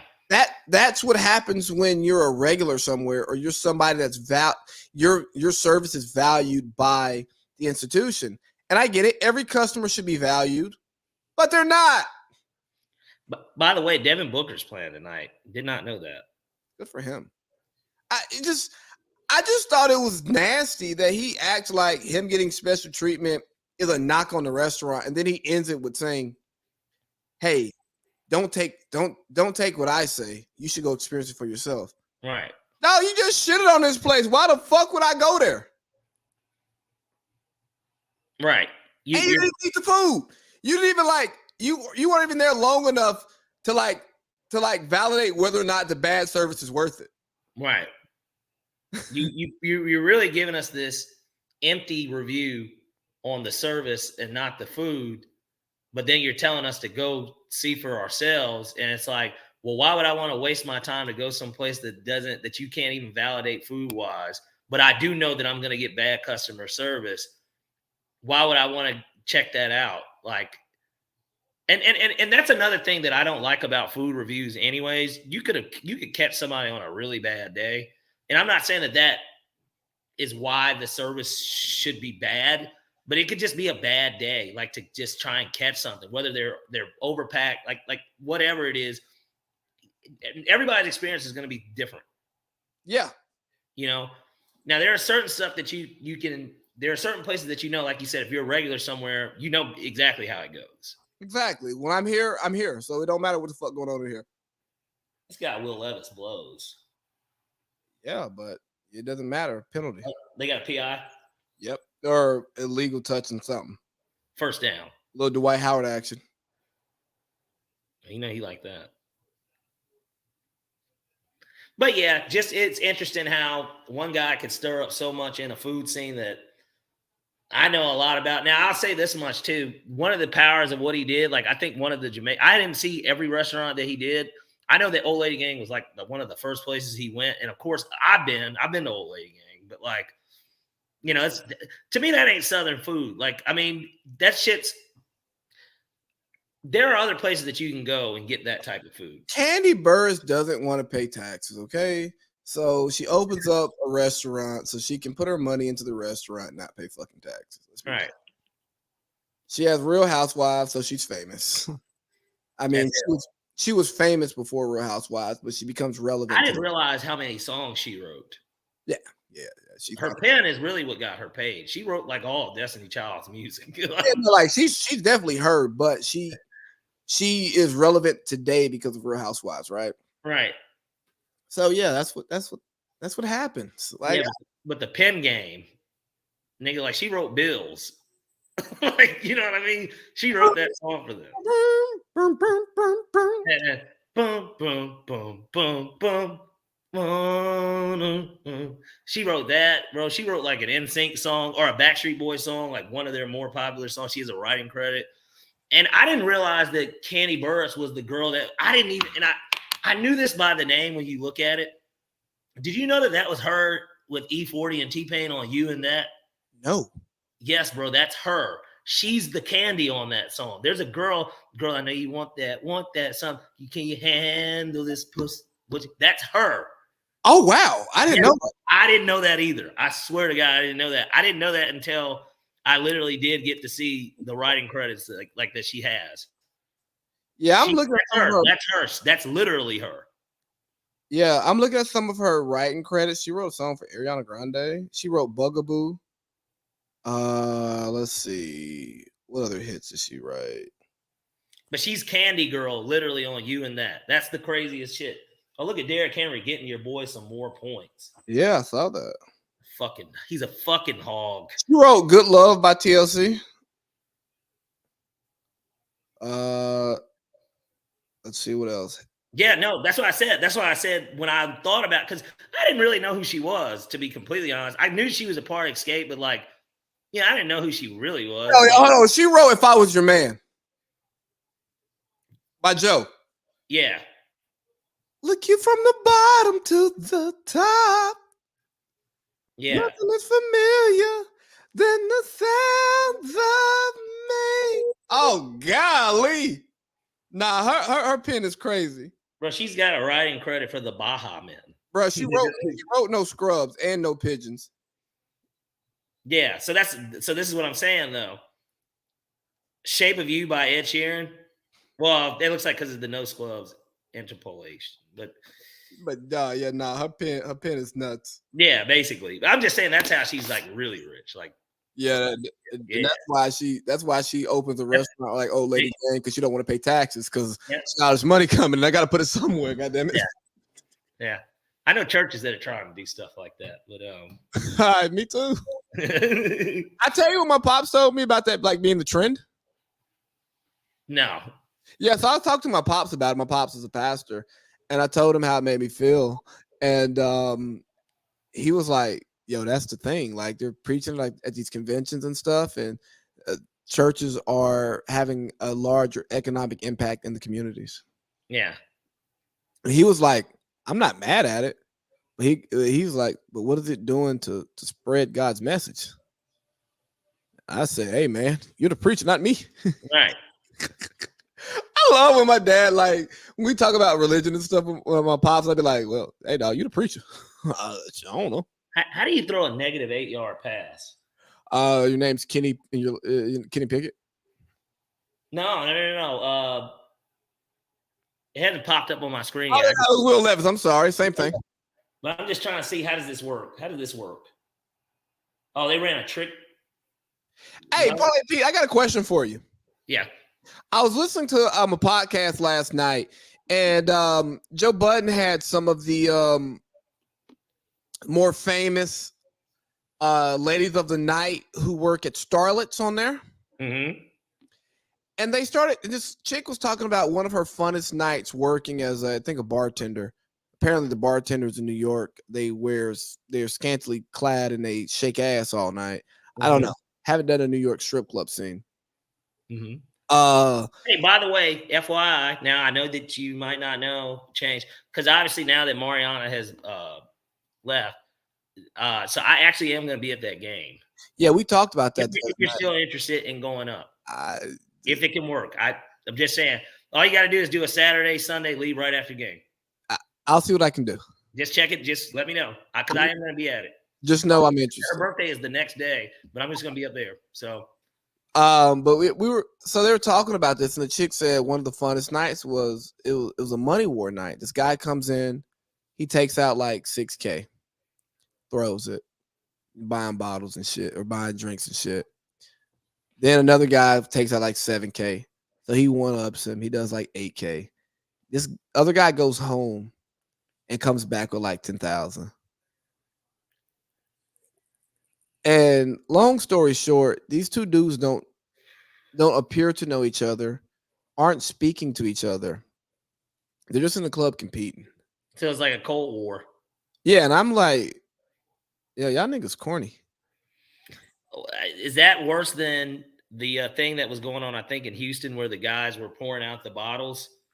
Like they weren't even they were ordering the bottles just to pour them out. But you know, like they kept buying bottles just to like. And I put that in the same pocket. Like, what the fuck is going on in urban nigga culture to make like, hey dog, we got so much money, we gonna pay $500 for $150 bottle and pour it out. Excuse me? Nigga, because we balling like that.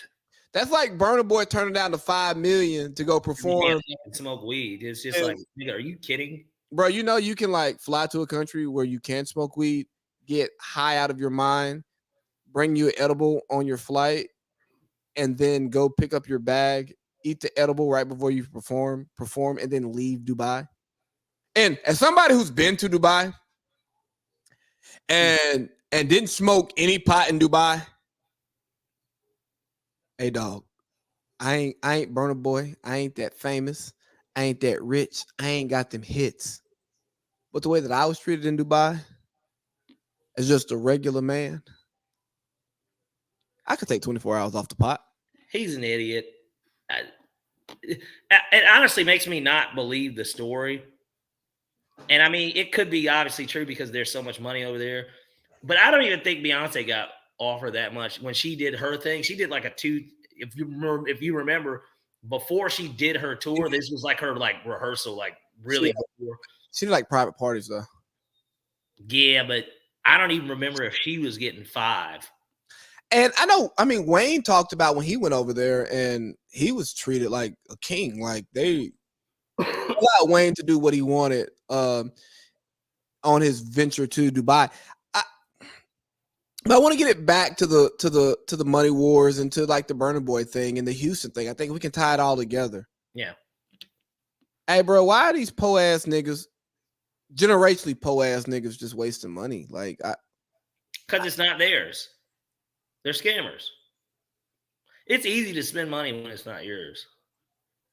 It is, especially if it seems like it's kind of unlimited, unlimited. Because you're taking it from somebody else. Yeah, it just doesn't. It doesn't make sense to me. As somebody who professionally has been in charge of really big budgets of money that's not mine, and a lot of those budget decisions don't affect what I do. I mean, yeah, if somebody wants to spend money on something stupid, I'll be like, hey, that's stupid. Why are you spending money on that? But when then somebody wants to spend like $30,000 on one thing they think is really cool, do you know how much I scrutinize that? Should I go, why? What does this like? What are you getting from this piece of equipment, or what are you getting from this purchase? Oh, I like it. I think it's really cool. Well, you know, we can get this same thing that does that for $10,000. Yeah. Guess what we're gonna do? I'm gonna order the $10,000 thing because I mean, again, me spending this money does not affect my budget because I never would allow other people's purchases to affect my budget.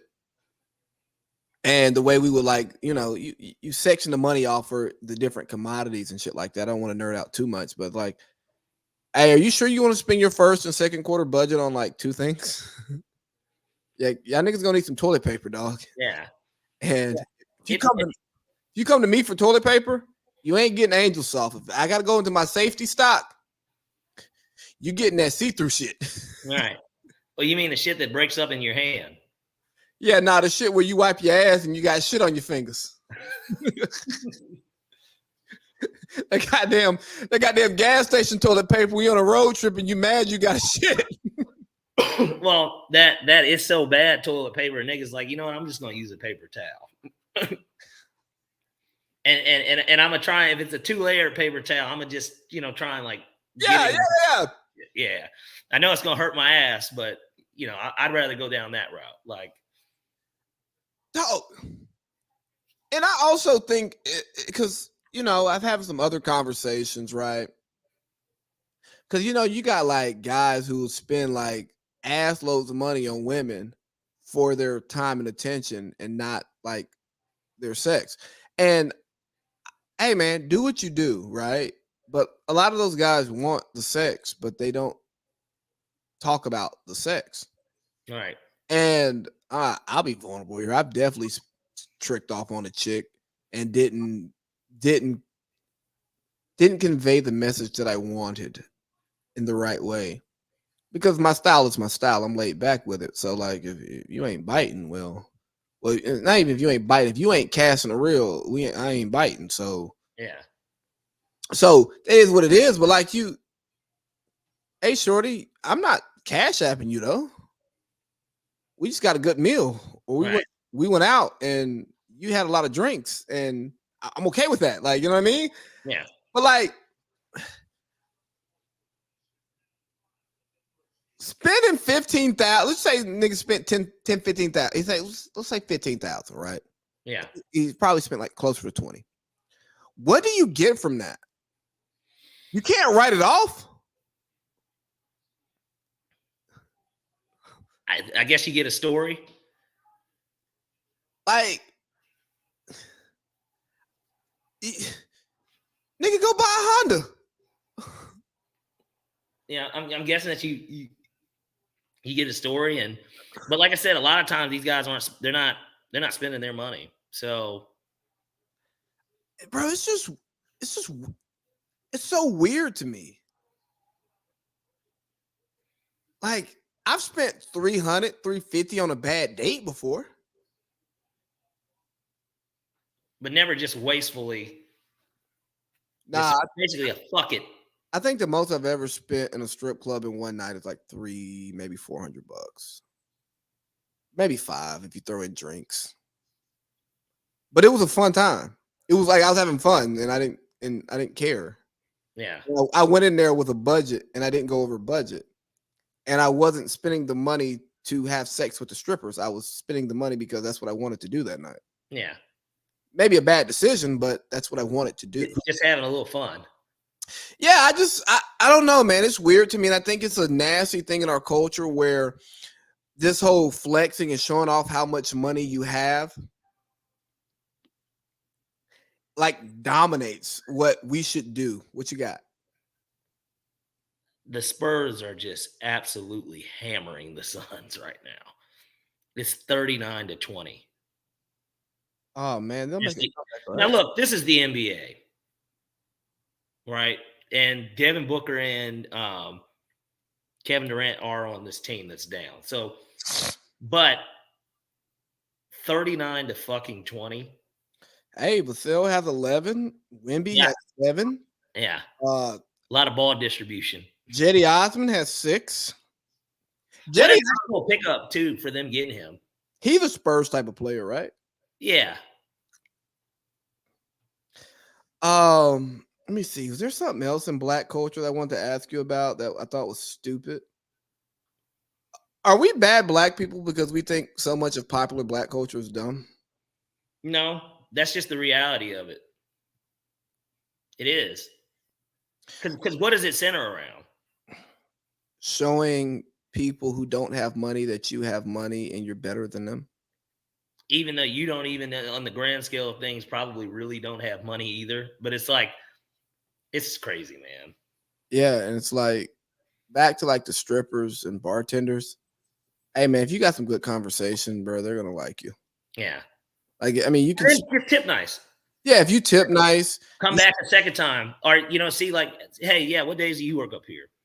Like, yeah. I like, this was great. Like, if you're consistent, like I remember back when I was strip club poppy. You know, I would go out, I'll go to strip club, pull out 200. And that 200 didn't go to just one stripper. Yeah. But I built great relationships in that strip club off of 200 cash. Like, and they already knew, hey, dog, what I come in here with, I'm going to pull out my 200 before I come. I'm going to turn that 200 into ones. And I ain't spending no more. Right. That's going to be the end of this. So if you want it in lap dance, if you want it in pole dance, just know once it's gone. That's and it. I mean, like, it would be nice where I'll be in there and I wouldn't even be spending, like, I wouldn't even have to spend money though to like get the attention. Like I'm just sitting over there having my drink off in the cut because when you sit by the stage, the girls expect you to throw money, but it's like, hey, dog, you're ugly and your act was trash. You fucking danced to pour some sugar on me. I'm not throwing you 1 red cent. Well, pour some sugar on me, huh? Yeah, no, nigga, like, hell no, I ain't got no sugar for you, girl. Get the fuck out my face. But then, like, and you sit over there with a stripper who does well, and she's sitting there talking to you, and it's like, hey, shorty, you on the clock. Go make your money. You ain't making no money sitting next to me because I'm going to go ahead and tell you, I'm not paying you for conversation. No, exactly. Why are you doing that? Last thing for you. I came across this, and it's more relationship based. And it said, I don't want to win the argument or feel right. That's not the point nor my objective. I want to feel like we've come to an understanding on the issue at hand. I want both of us to walk away feeling heard, understood. It's not a competition. I read that and I said, that's definitely written by a woman. Yeah. And I do want you to feel heard and understood. But I also want you to know that I heard you, I understood you, and if your ass is wrong, your ass is wrong. It ain't about me winning the argument, but it is about, hey, dog, if you're wrong, just admit that you're wrong. Yeah, I need you to know that you're wrong. I'm not saying you're wrong because I want to win this argument. Now there was something similar that got put up in the group, if you remember. Yeah, I said, huh? The one about defending your girl in public? Yes. Now, see, I was hard to agree with that. To where, huh? You want me to play that one? I got it right here. Go ahead, run it. Narcissists, when they target you, they first love bomb you and take you to a certain high to release a lot of dopamine in your body that you've. Oh, that's the wrong one. That's the wrong one. My bad. Narcissist. That's about narcissists. Let me find it. Give me 1 second because I do want to. But it kind of ties in with that too, just in a sense of, yeah, in public, like I'm just gonna be, I'm with you, right? Like there's no reason for me to not. But then afterwards, it depends on what you did for me. Well, I have to imagine it can be an unserious thing. Now look. Oh, here we go. It was the same woman actually talking. It has to be if it's in public, and even more so if it's about another girl. Even if you don't logically think that she's correct, it doesn't matter. You're not a referee. Your job is not to be impartial. Your job is to be her man. If you do disagree with her, you better make sure it doesn't sound like you're siding with another female. What are you trying to do? Make another woman feel more special? Trust me, you are not doing that girl any favors. All she's gonna see is a guy who disrespects his woman and has to. I think she's full of shit.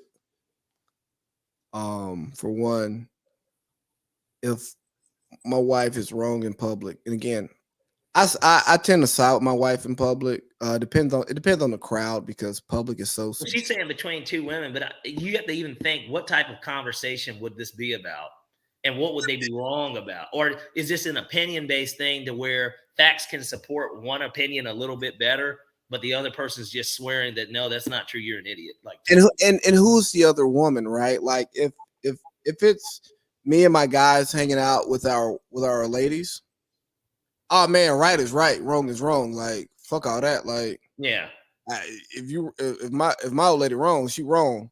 Now if it's a random chick, yeah, I'm gonna take her side. If it's like a single chick, and I'm gonna take my girl's side in public. But the idea of the whole, you telling me not to be a logical human being here? Yeah, now look, and that's what I mean. But like if it's something else, like I don't know, like facts are facts, right? Like men lie, women lie, numbers don't, right? So if there's certain stuff, like there was one time I went to the gym, and now this is completely different. It's not about women or anything, but there was a guy in the gym that like just swore up and down that the Yankees were the team that came back against the Red Sox down 3-0. And I was like, no, that was the Red Sox. And like the dude was like, no, man, it was the Yankees.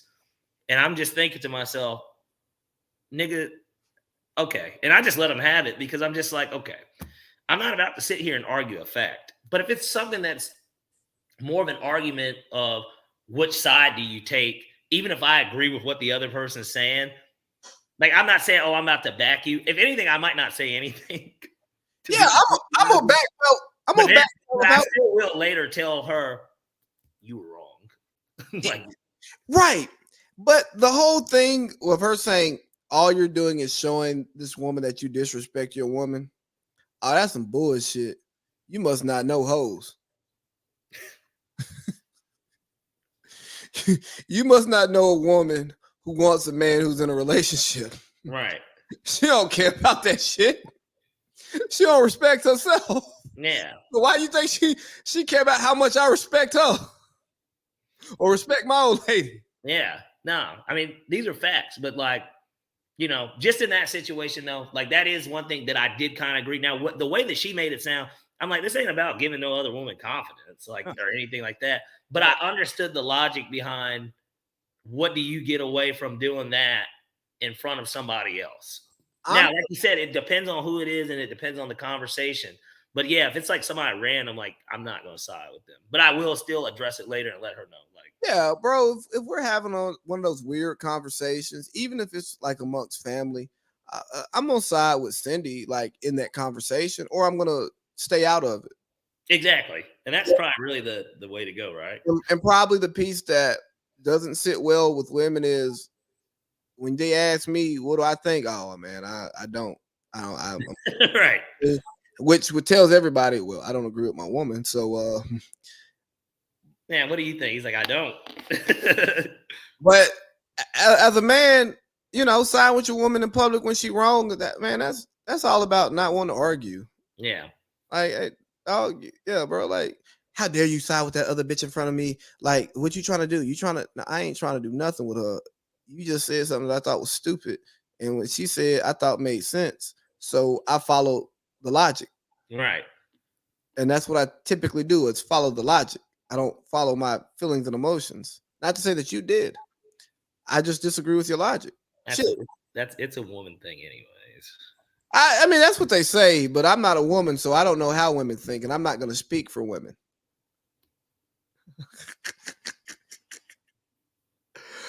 But shit, man. Hey, Parlay Pete, how much do you care about Saucy Santana versus DJ Academics? Yeah, I didn't think so. Want to call it a show? Let's call it. I got to get ready to pick up some food anyway, so. Yeah, I got to give me a little snack and knock out some homework. Man, it's been good. Oh, I'll see you on Sunday, won't I? You will. Got a home game. Hopefully. I should be back, yeah. I hope you're back. I hope so, too. I just hope it doesn't end up, because that's what happened last time. What it was is I just couldn't get out of there. Like, and I was kind of hungover. Oh, but like. Shocker. Well, I had to be up. Bro, the flight was like at 6 a.m. because they don't do direct flights anymore from New York. So I would have had to buy one. And then when I looked at buying one, even that next flight was like at 10. And I was like, I'm not making it to the airport. I was like, I need to just watch the first half here and then get on the plane so I can get home in time.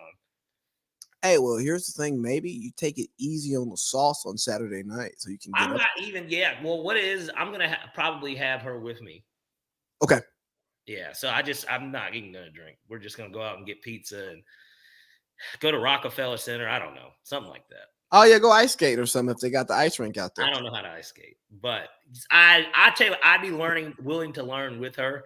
Do you know how to rollerblade? No. Oh, shit. Yeah, I'm fucked. Hey, look here. If she's going to be a New Yorker, you got to learn how to ice skate because y'all got to go to Rockefeller. 1 year. She's coming back. I mean, they got the ice skating in Atlantic Station too. But it's different, bro. We in the South. Nobody give a fuck about ice skate. Yeah. Oh, shit. Stay on. Okay. Hey, that's the show, guys. Yeah, we did 3.5 hours today. Hope you guys enjoyed it. We got some great picks for you all. We talked about some stuff. And hey, fellas, side with your woman in public, okay? No matter what. No matter what. She's right. She's always right. And then when you get home, you read her the riot act, okay?